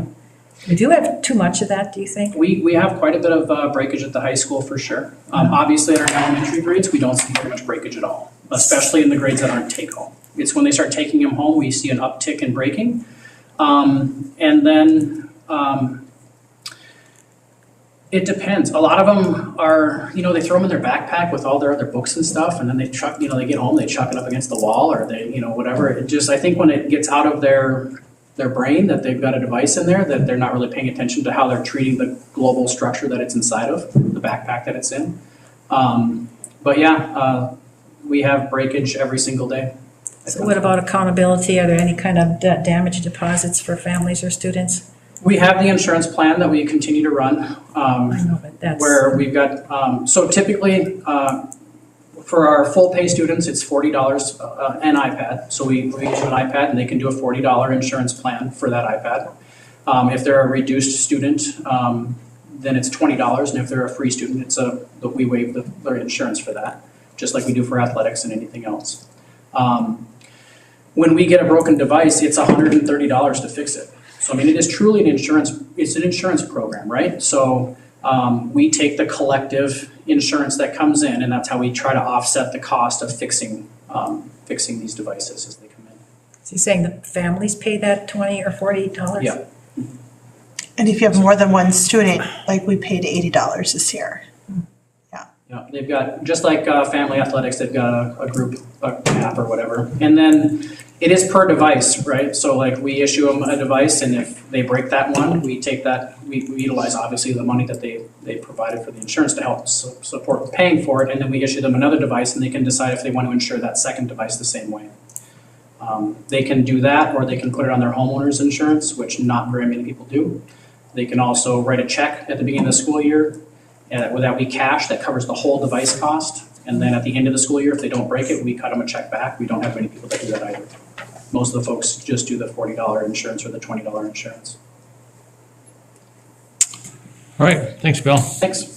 Thank you. So we're gonna have that on a future. Yes, part of the reason why Bill was telling you this today was so when we talk about budget for next year, you're aware of it, so we will have to figure out how to do this. So Finance Committee and full school board, we will need to talk about this in just right after winter, spring. Spring will be almost too late, but it's gonna come up as a topic. Yeah, just to put a time frame on this, right? When we do go forward with a new lease, that means we are refreshing every device in the district. So when you think about that, we are not only collecting all 2,500 iPads across the district and getting them prepped to sell to an asset recovery company, but we are also getting 2,500 iPads in the door that we unbox, that we get put into the case, that we configure for every single individual student so that their individual emails on there, so that all the apps that they need are on there, and all of those things are on there. This is a big undertaking for us. So I'm really hopeful that we can make a decision on how we want to go forward with this, and we can probably make that purchase in March. So we can utilize the last part of March, all of April, and all of May to get that stuff set up while we will utilize our student tech team that works out of the tech office in the Rockridge High School. They'll help work on those with us, and we'll be crunching through those things for weeks until we get them all ready to go. One thing that we do differently than most school districts is we try to get the devices set up for the kid. So when they get the device, it's just ready to rock and roll. It's ready to work. They don't have to figure out how to get their email working on there, how to get this other app signed in. We get all that done ahead of time. So when we hand them that device, they can step right into class and be ready to use it. So we have a lot of upfront time to make sure that that's successful for the students and the teachers going forward. Same thing with the teachers. When we refresh their devices, we need to bring them in and consult with them, do a complete backup of their current device and move it into their new device, and then get that old device set up and ready to sell to an asset recovery company. So it's a lot of shaking and moving. Okay, Thanks. thank you. Up next, Superintendent. Thank you, Director Addy. Members of the school board want to give you some quick updates on two things. The first one is elementary IXL math hours and math MCA scores. I know you are hearing from teachers who are asking for IXL. It's a software program. Essentially, it's not a curriculum. It's a way for, according to the way it was written, and it's a purchase. There's a private company who runs it that teachers can send kids to get extra assistance in all sorts of different topics. Math is the heaviest used IXL by far. So that's why I'm using math, IXL. There is a science, there is a social studies component. It is not used nearly as much as the math is. And then there's a reading component, but it's probably half of what the math one is. So I know you're hearing about this. So we've always said we want to look at research. We want to look and see what the data actually is showing us. So I looked at, and I'm the one who did the math because I know it's a hot topic among some individuals. So I looked at our scores. So Laurentian and North Star, those are the two schools. Parkview was not included because there is no MCA test with K1 or 2. It starts third grade. So Parkview is not in it. The high school is not in it because we have way fewer high school teachers who are using IXL. The heavy use is right in that 3 through 6th grade area. But keep in mind, we do have teachers K1, 2, and we do have teachers 7+ who are using IXL. So when we look at the data for what happened last year, here's what happened. So I took a look at all of our 11 highest scoring classrooms using the MCA data. That's one of them, because that's, most people consider that a pretty important test. It's our main math test that we use. So I looked at our 11 highest scoring MCA classrooms. Some were at Laurentian, some were at North Star. And the kids in both buildings, they're really about the same. There's really not that much difference between them. So I looked at our 11 highest scoring classrooms, and then I compared that to our 12 lowest scoring classrooms overall. And then I compared that with our 8 classrooms right in the middle. Those are all of our sections there that we have. So we're talking about hundreds of kids. You can see the numbers that we're talking about here. And so when I looked at IXL and in the program, there's a way you can tell how long a kid was on IXL. It will tell you how many minutes, how many hours. It'll tell you this teacher used IXL this many hours, etc. That's easy to find. And it's easy to look at the MCA scores. And so when I look at them, here's what happened, because you want to look at something and you want to ask yourself, okay, district spent a lot of money on this program. Does it work? Is it getting you the results that you thought you were going to get? So when I looked at them and I compared the 12 lowest scoring MCA math classrooms, meaning their MCA scores were lower, and then I compared them to our highest scoring classrooms that had the scores, the data shows is that the average kid in the lowest performing classrooms were using more IXL. They were used an average of 7.9 hours, the average typical kid, and they scored 45 percentile points lower than the highest achieving classrooms.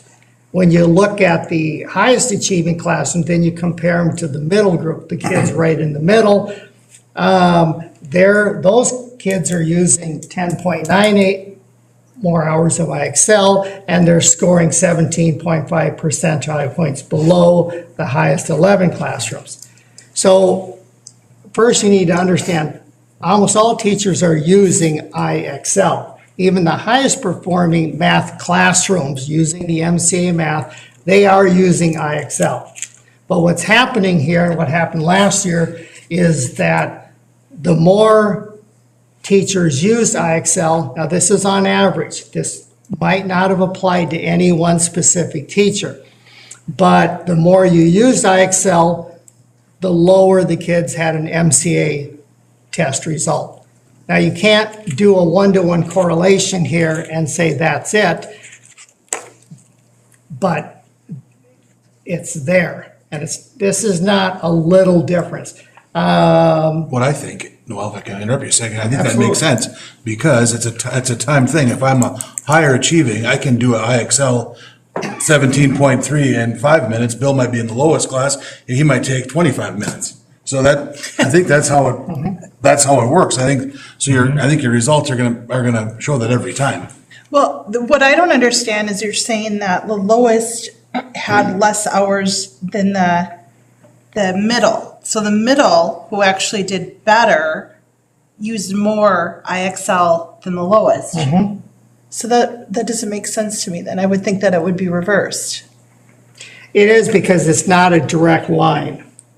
But, and you're right, Director Johan, is that there's all sorts of anomalies in here. But however, when you look at it, your lowest performing students as an intervention, I don't see the data that it's working.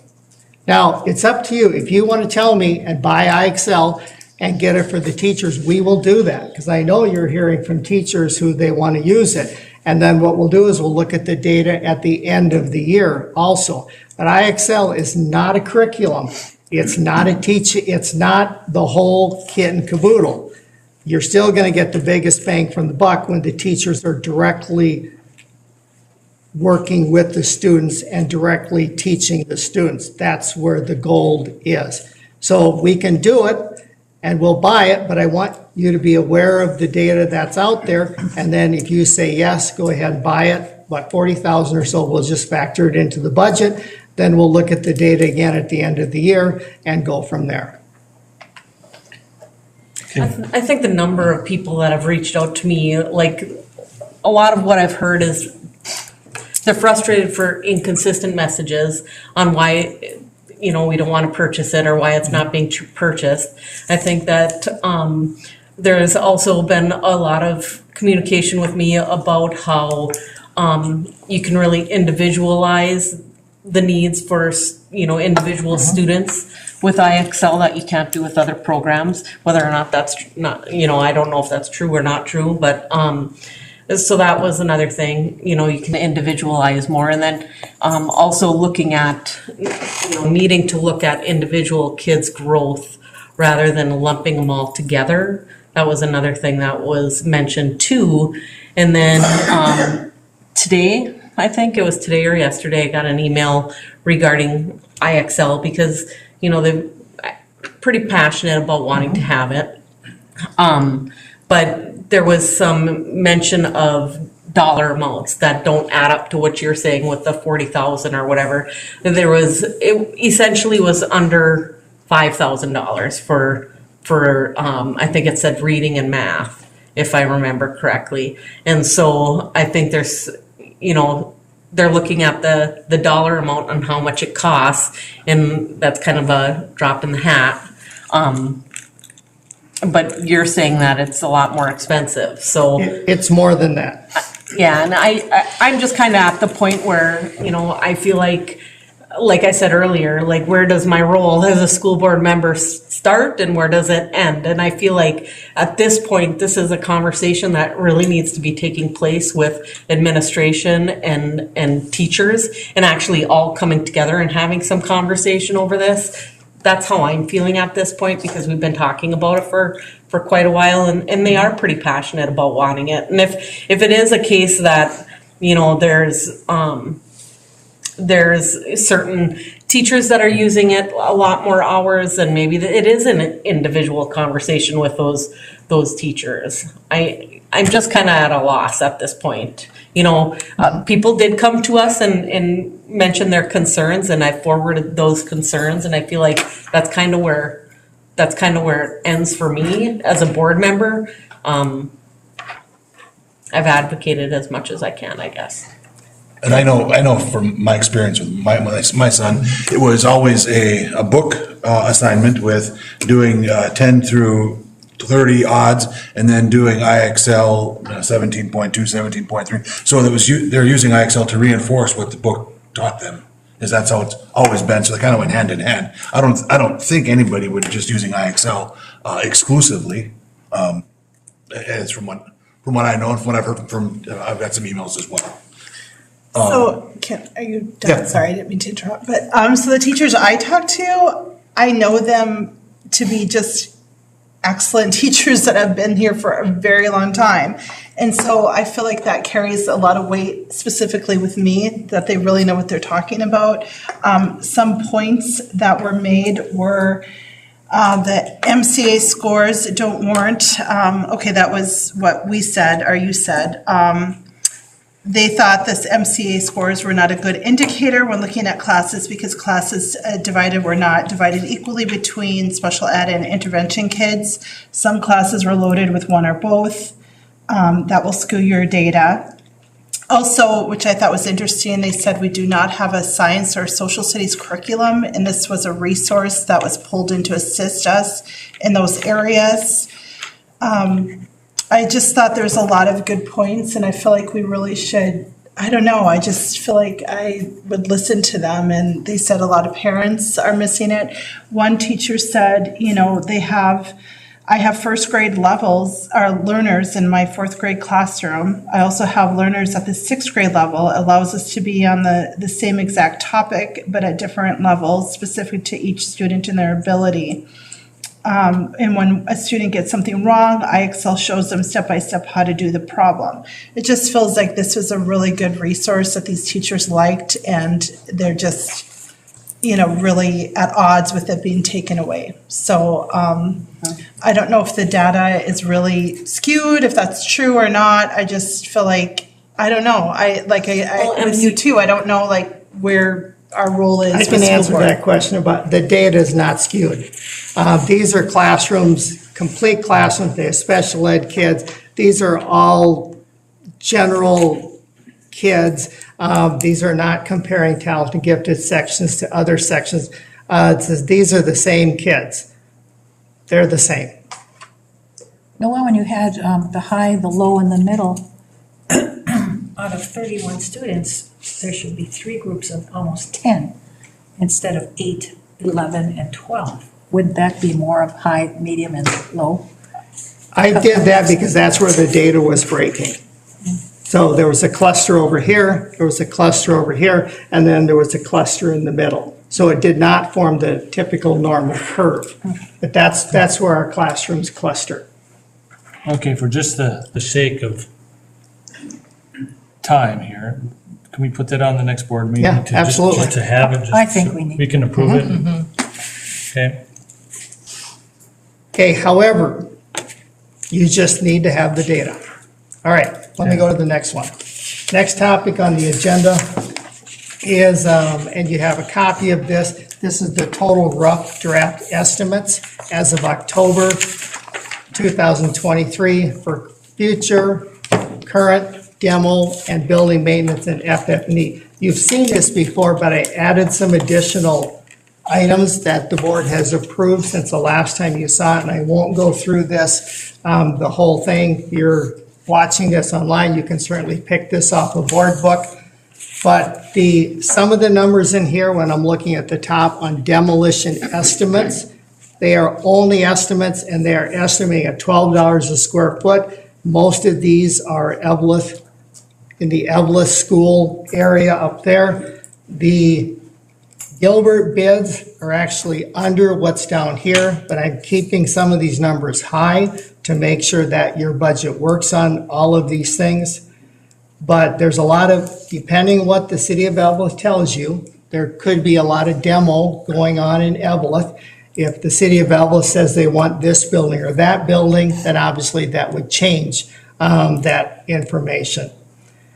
What I've added is in the middle of the sheet on FF&E, there's 4 items there: activities, custodial, Adam age table, choir risers, the board has already approved. I added those in there so you can see where those dollar amounts were and what they were under FF&E. And then I put at the bottom where the revenue was coming from, where the money was coming from, so you can see where that was coming from. Probably the most important figure out of all this, and keep in mind, these are just rough estimates. And this is me doing the rough estimate. This is not somebody who spent hours and hours in the building saying this is how much it's gonna cost. And I should warn you right ahead, you're gonna hear from people who are gonna say, well, I can take a building down in Evelyn for cheaper than that. Yes, you can, but your prices include abatement. There's a whole nother series of things that's gonna have to occur with these buildings besides just tearing them down. The most important number for you to know is that if all of these things on this sheet happen, and let's pretend for a moment that this is actually the amount of money it costs for all of these things on the sheet, you still have $2,485,000 that is not directed. It's not in an area, it's not anticipated to be used for an area. So when you hear items coming up, you do have some revenue to pay for it. That's Because to the this- good. That's to the good. It's for the good. I know, to the good, not used Right, so far. and I think it's wise for you to keep some on the back burner so you don't use, because we don't know exactly what'll happen in Evelyn yet. So I just want to give an update to the board, just so you can see where we're at right now. So do we know where Evelyn sits on that campus and where Bob Streeter sits? I mean, time is ticking. John, did you have a meeting yet? Nope. Okay, I The- didn't think so. City of Evelyn is end of February is when they're officially going to tell you no later than what they want, if any, of those buildings up there. So when is the hearing gonna take place then? We don't know because we're not in charge of that. That'll be the City of Evelyn. Or the hearing for the Running that. closure of the building? Oh, we'll do that probably in the winter, spring, probably sometime in that time frame, because you will have to do an official closing of the building. We won't know what to close or what to have a hearing unless we know what the city of Evelyn wants or doesn't. No, we're gonna close it for educational purposes. The whole campus? All- You, all- you will be able to do that. You'll close The whole the, campus. yeah. Because you're Any of- moving into North Star this, Fall. this fall. Yep. And then, just give you a heads up, we're working behind the scenes on a potential time frame of how things could happen in Evelyn. We will meet with we're gonna work on it a little bit more. We'll meet with the Buildings and Grounds Committee, go over it with them, and then you will probably see that time frame. I would, maybe somewhere time in January, so you would have an idea, and then you could say, hey, we like this, don't like this, because, that is the next major project coming up. And the last, The last one. Noel, will you explain two of these on the bottom there of the sources? Okay, the law changed to help schools, IRRB 3.6 million. Please explain that one first. Yep. There was your lobbyists working with politicians. They changed a law which allowed some of the mining tax money to go into this account and to be spent for you and for some other schools. That's what that part was. And does that other one include Ely? Yeah. Is that the one that you They referred to? did get some, yes.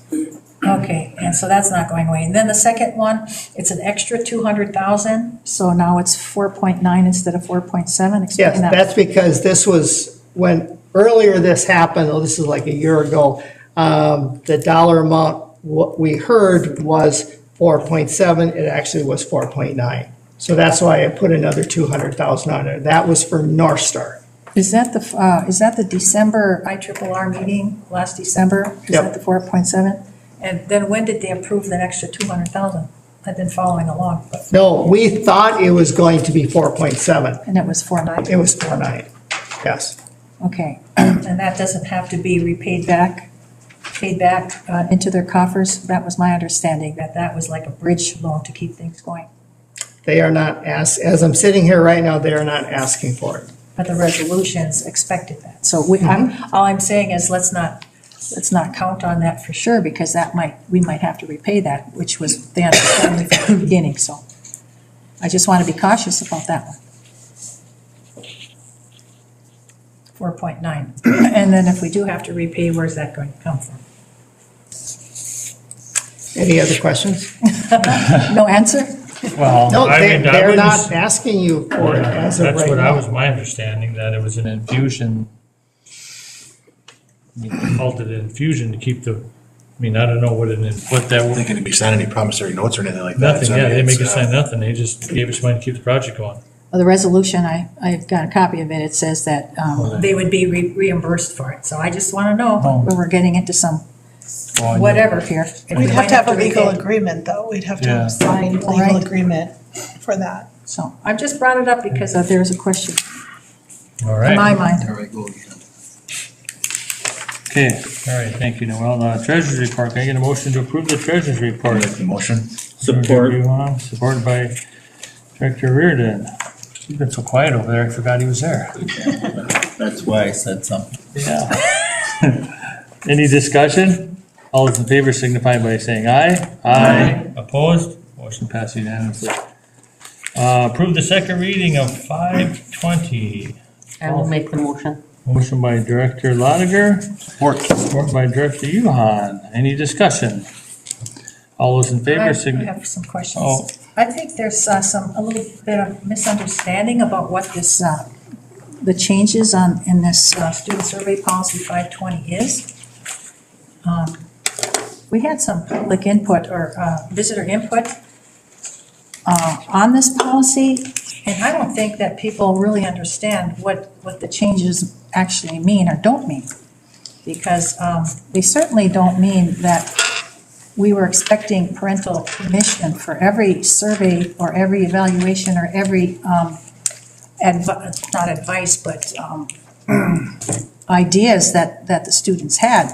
Like, for instance, one of the examples was when the kids were transitioning from the 7th grade to the new junior high school. And I think I was going through some papers and purging a lot of paper that I have, and I think I came across one of those where they asked the former Virginia kids before we all came together in the high school, well, what were your traditions and what would you like to see and what are you kind of worried about? And if that's one of the surveys that one of our presenters and teachers was talking about, that certainly does not apply to this policy.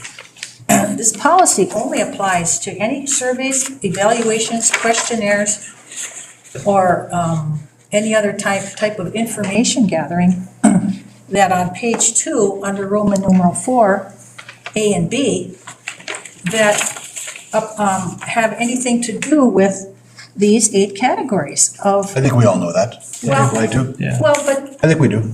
oh, you do? Mhm. So then you So might, I'm ready to vote. That's what I'm saying. I think we all know that.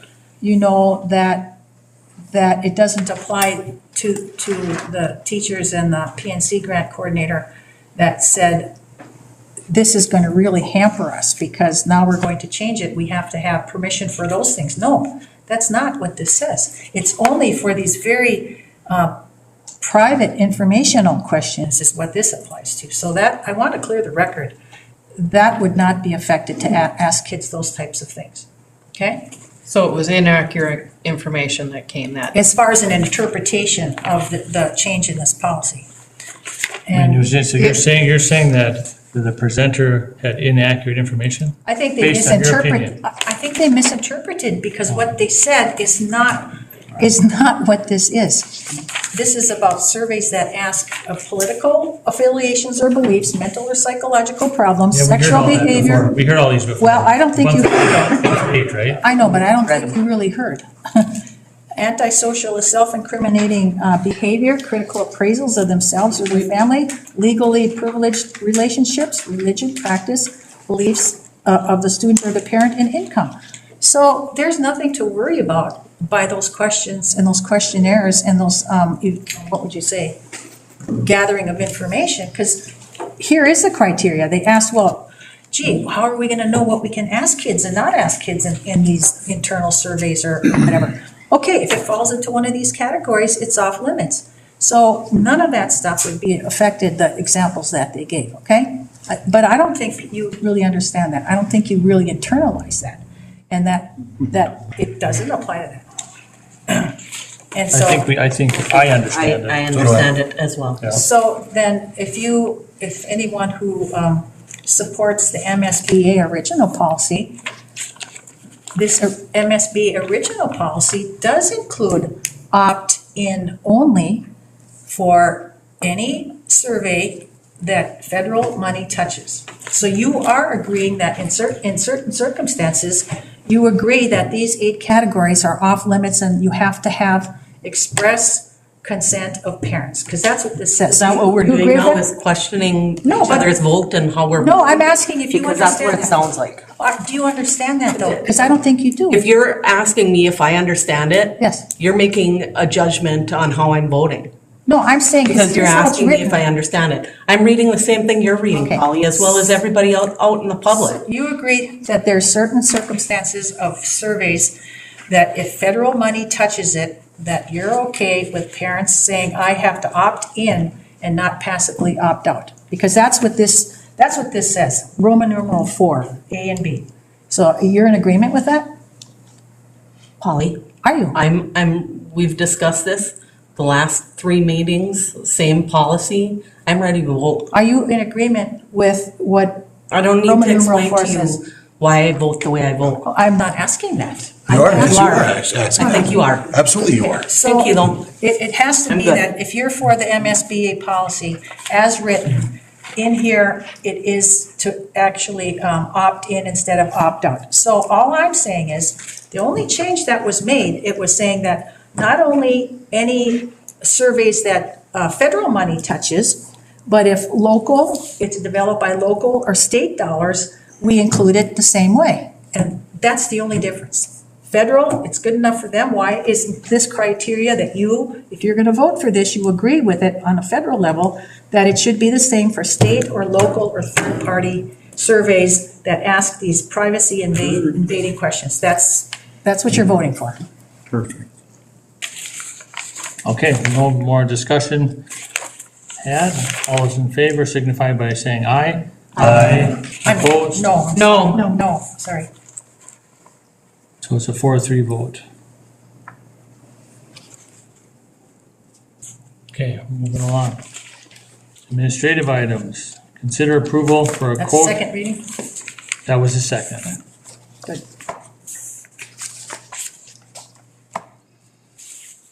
Okay, administrative items. Consider approval of a quote for a snow plow purchase. Mike Hoag. Yes, you can.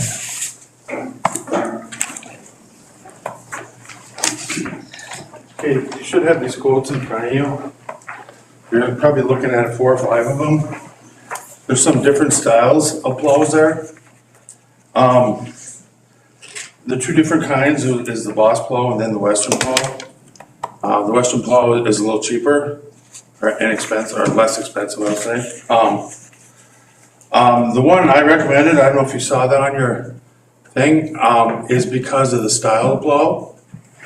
So currently, right now, this plow would go on our 1-ton dump truck that's used throughout our system, and it's our biggest vehicle we have. And that has dualies on it, and it's wider. This plow, the style of this thing, it's made for pushing snow, placing snow, not so much like a straight blade plow where, like if you're plowing a big road or something like you see on the county and stuff. This is made to put snow in certain areas. So as we move forward, as we're leaving our current old ones and going to the new ones, going forward, this plow would help us utilized up here because we need to put snow in certain areas for certain reasons. This plow, when it's totally out, because I'm making these weird hand gestures because I gotta explain to you. It goes out straight so you can move it, but then it also, the wings kick in so you can place it. So it's not a V plow, but it's basically considered a pusher. So that's what I'm recommending. The current plow we want to replace is a big straight blade. It's kind of useless right now. I mean, we're using it, or gonna use it because we don't have anything else at the moment. I would love to sell that one and use that money to purchase this one or to help put back in the fund. But we have currently 5 plow trucks, and they're all gonna be used, and they're used depending on when snow comes. But as we exit the old buildings to come here, we're gonna need some of the newer, different ways of being efficient and moving snow.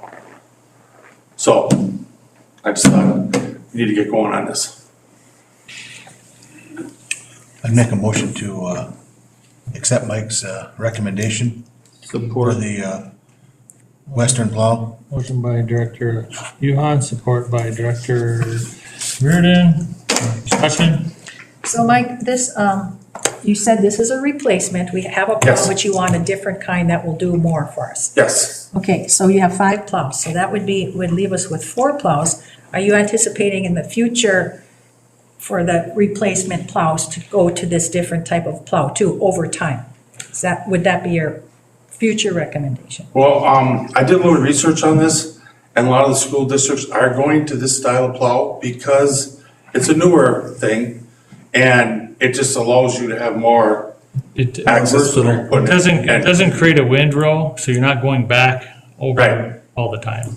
So my question is again, do you anticipate when you come back and we need another plow for the other 4 plow trucks that we would go toward this same type of? Very possible. That will do more? Very, very possible. I mean, we have the V plows, and they're great, and they work good, but this just gives us another tool. No, I totally understand that. I just wondered if in the future that we can expect to replace them with these more expensive plows that do more. We could. I mean, And so there's gonna be a difference in replacement of what we have and a replacement with something different and better, and possibly better, but we have to keep that in mind for budget purposes. you know, and just so you know, the cost of this plow, there is some in here that are regular straight blades that are almost the same size, that the dollar figure is kind of similar. Yep. So it's not like it's, oh my God, it's in the ballpark.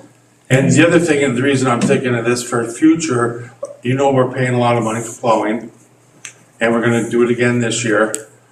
As we leave, like they have with campus, this will give us the more plowing up here and at the Parkview, where we'll save on the back end for paying for plowing. Although then that will be more plowing for our crews, our maintenance people. It'll be about the same with what they're doing now.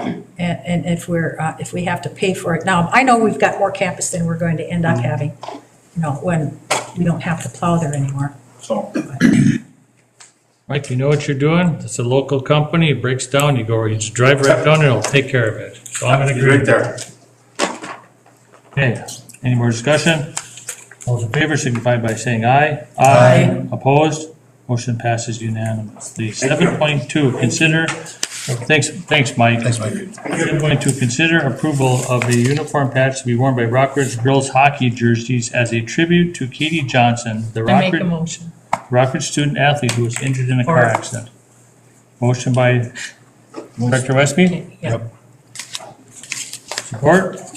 Yep, Lotiger. Lotiger, Yep. any discussion? These patches stay on the uniforms? I And have the no uniforms idea. get passed down to the That's next a- team? That's a question for Chad. What's the question? I totally support this, but I need to ask, the The pa- patches stay on the uniforms and the uniforms are passed down to the next team until we get new uniforms? They can be At taken the end off. of the season, it's a 1-year approval. They would be removed from the jersey at the end of the season. Okay, but I mean, it wouldn't go to individuals, it would, No. okay, that's all. Stays with the program. Yeah, I'm just making the point of, public purpose. Yep, the There's- uniform stays with the program. I totally support it, thank you. And there's been sweatshirts and t-shirts with the same logo for a fundraiser as well. Okay, all those in favor signify by saying aye. Aye. Opposed? Motion passes unanimously. 7.3, consider approval of the 2024 Rams membership dues in the amount of $2,100. So moved. Motion by Director I Reardon, second it. second by Director Westby. Any discussion? All those in favor signify by saying aye. Aye. Opposed? Motion passes unanimously. Consider, simple for consider a nomination for Rams Board of Directors for a 2-year seat. Tim, you have to explain this, right? Yeah, Because this we can't, can we even nominate because we already have a rep? I think We don't have a rep, do we? Well, you're on, but we could I'm not have, on RAMs. I thought you were. I don't think we have anyone on round. Oh, we don't, the last You one. used to be, okay. The last, yeah, I was on years ago. The last one that we actually had was Stacy Schultz. Oh, okay, I thought it was you, sorry. And then they go through a cycle of so many years. Yeah, I see that. They take half of them off, so this is a new nomination and Is there anybody on this board that would want to be nominated? I'd love to, but I can't. I don't have I'm the time busy. commitment. No? Tim? No? thank you. Lisa, no? John? No, thank you. I'm out. Nicole? Polly? Okay, so we have 7.4, we'll just, We get to just, when the election form comes through, we Yep. get to vote on it. Vote. yeah. 7.5, consider approval of a new updated job descriptions. I'll make the motion. Support. By Director Lotiger. All those in favor signify by saying aye. Oops, any discussion? Of course, Polly, you got discussion. I'm saying that in a nice way, Well, because you're on a roll. I'm not on the committee, but I did sit in on the meeting. And it was relayed that not all people were happy with these changes. And so some of these changes have an increase in pay and some of them don't. There's some additions and some takeaways and whatever. So did the people who weren't really happy with these changes, did they just have a vote about the job I description? think it's just a job description. I mean, Let's consider approval of new and updated job description. yeah, it's just a job description, it has nothing to do with pay. Well, there's two more coming up that there is going to be an addition of hours and addition of Okay. pay. But I'm just saying, when you change job descriptions, many times there's an adjustment, first of all, in the contract, contract terms, and then maybe even salary or benefits. So where there's the most red in some of these. I wasn't on that meeting, so I wasn't at that meeting, so I don't. This might help if I I can't speak to nothing. give an overview. Here's what happened. So all of 7.5 is connected to 7.6 and 7.7. Okay, So what happened is that Spencer Ani left. We interviewed for the position. Andrea received the position, and the board then, you voted to accept that. We were not able to find a controller position, which is what Andrea had been doing. So the more we thought about it, because we know the board, we know you're going to be looking at $600,000 in budget cuts this spring. That is not a surprise, because Spencer Ani told you this last year it was going to come, and you chose to, rather than cut it all at once, to just cut $500,000, and hopefully retirements would get you to most of it. That did work last year. Now, there's another wave that you're going to have to do again. Now, this is assuming that your groups, depending what they settled for, because Spencer was assuming 2 and 2. So the more we thought about it, so we are recommending that you not replace the controller position. So Andrea's old position would not get replaced. If you don't replace that position, now there's a bunch of stuff she used to do. So these job descriptions, so I got everybody together, we had several meetings, we met right here, and we talked about, okay, if the board doesn't rehire Andrea's controller position, somebody's got to do these job duties. So we redistributed them and we divvied them up. And part of what we did was, because we had two old districts coming together, Evelyn Gilbert and Virginia, we still had some things that were being done the old-fashioned way. Evelyn Gilbert did them this way, Virginia did them this way. The new job descriptions eliminate that. It's all being done one way. You don't have two people doing the same thing anymore. So that's why you see the new wording in there. If you do this, several things have to happen, and that they're the recommendations coming next.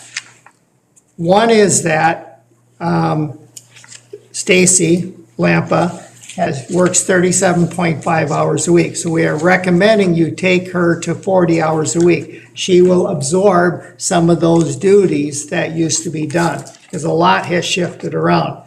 And then Steph is another one of your employees here. We're currently working 32 hours a week, that you take her to 40 hours a week.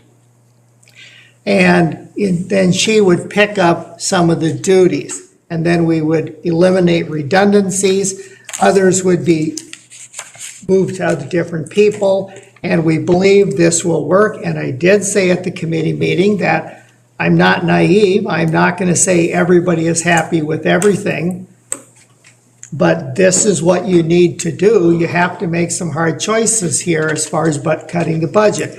This is a way that you can cut 58,000 right now. So that would mean that when we got to the budget cycle in the spring, in my mind, we would not include the business office as a recommended cut area, because you've already done it in essence. So that's in essence what you're looking at. Mr. Addy? Does this make sense? The other thing is that part of that whole discussion was done with our auditors that helped so that we stay within the accounting regulations. So For example, because Tim and I and Lisa are all on the personnel committee and Tim and I were at that meeting, and what was discussed was, again, like Tim was saying, that the auditor agreed with what everyone was doing as far as duties, because there are regulations and there's certain like checks and balances things that Andrea can't do all the things because of the checks and balances. The auditor said that, he agreed that the duties and the job duties that they were doing were good. And it sounded like, even though everybody may not have agreed, it was a pretty collective group process, a lot of discussion was my understanding. And there's going to be some redundancy of duties as, they're kind of switching over from Spencer to Andrea back there. And again, it was a savings of $58,229. It seemed like the right thing to do at the right time. Is that salary only savings, or is that? It said salary, $58,229 with benefits included. Okay. So I understand all that, and it totally makes sense, the division of duties and the audit and everything, but that wasn't my comment or my question. I understand that we would eliminate one position, but we would increase the hours of 2 employees to make them full-time, okay? But then on top of that, these other ones are full-time. So in the red, we've added duties and we've taken, the strikeouts are taking away duties. Won't that have an effect on, you give extra duties many times, sometimes you don't, you take on extra duties and you get the same pay, whether you're, if you're full-time. But sometimes you need to have, you don't need to, but sometimes you do increase pay for extra work, okay? All I'm saying is now when the contracts come due with these extra duties, some are taken away and some are added, will that and should that have an effect on a salary increase? Well, we're paying them by the extra duty that they're taking on. They're being paid more hours. Right. Only two people. The rest of them are full-time already, right? I'm just throwing it out there to think about, because contracts will come up, and if I were an employee and I got extra duties, I might want to negotiate for a more pay. Well, they are going to get more paid. 2 of them, not the rest of them. There's no increase in salary and benefits for the others that are already full-timers, if you understand what I'm saying. But they've had it added. Yeah, so I'm saying, you got, And if there's 32 hours and they're going to 40, they're getting. That- Cut other Bill, people you're that, not- you're not their listening. duties got spread out and didn't. Well, at the bottom of every one of them, if you look at it, it says, and as duties Okay, assigned, so. just wanted to make We're you not, aware of that. we're definitely not, I from understand. my reading it, we're not overwhelming anybody in that department. Okay, 7.5. we got- And that's, well, With that being said, though. maybe the employees feel differently. In the beginning, It might have an Well, impact unless on you're the next. negotiating beginning, outside, unless you're negotiating outside, how would you know the employees feel differently? I didn't say that. I said when the contracts are up, if Oh, I I thought were you an said- employee. So, you know, you kind of under the radar accused me of negotiating outside Well, of the table. So well- don't do that. Well, let's just. I'm Just saying, you saying, said, you said. I said if it were me, if I were given more duties, next time it's negotiation time, I might say, well, then I need more pay because you loaded me up with. and that's their right to do that when I- they. yeah. You That's can do fine. that, but it's our right to say no too, That's so fine. it's a That's negotiation. fine. I'm just saying it might have an impact. It might not be a $58,000. 7.5, all those in favor signify by saying aye. Opposed, motion passed unanimously. 7.6, consider approval of an increase in 32 hours to 40 hours per week, an increase in salary based on the current hourly wage of Stephanie McDermott, finance assistant, payroll effective November 14, 2023. So moved, Reardon. Moved by Reardon, Support. support by Yuhan. Any discussion? All those in favor signify by saying aye. Aye. Opposed? Motion passes unanimously. 7.7, consider approval of an increase to hours from 3.75 to 40 hours per week with the increase in salary. No, 37.5. 37, excuse me, Yeah, it's okay. 37.5 to 40 hours per week for Stacy Lampa, effective November 14th. I'll make the motion. I second it. Motion by Director Lotiger, support by Director Westby. Any discussion? All those in favor signify by saying aye. Aye. Opposed? Motion passes unanimously. 7.8, consider approval of resolution governing board supporting Form A application for the Minnesota State High School League. Make that motion. Motion by Director Una, I'll support it. Any discussion? Does this basically mean then that the students are eligible for a grant or something, or I some have no money? idea. I'm not the. You have no idea. No, I don't. I can't know everything on this Well, you board. should know what you're voting for. Okay. Well, It's, Whatever. I believe it's for the grants that a school can apply for. That, That's what I'm asking. Yeah. Okay, it's basically that then our students will be eligible for this money too. yes. Perfect. okay. Just want to All understand. those- We gotta run around it a couple times. Yeah, there you go.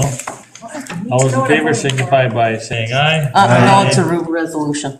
Oh, it's a resolution. Ooh, see, good job, Randy. Good catch. That's because she has to sign it.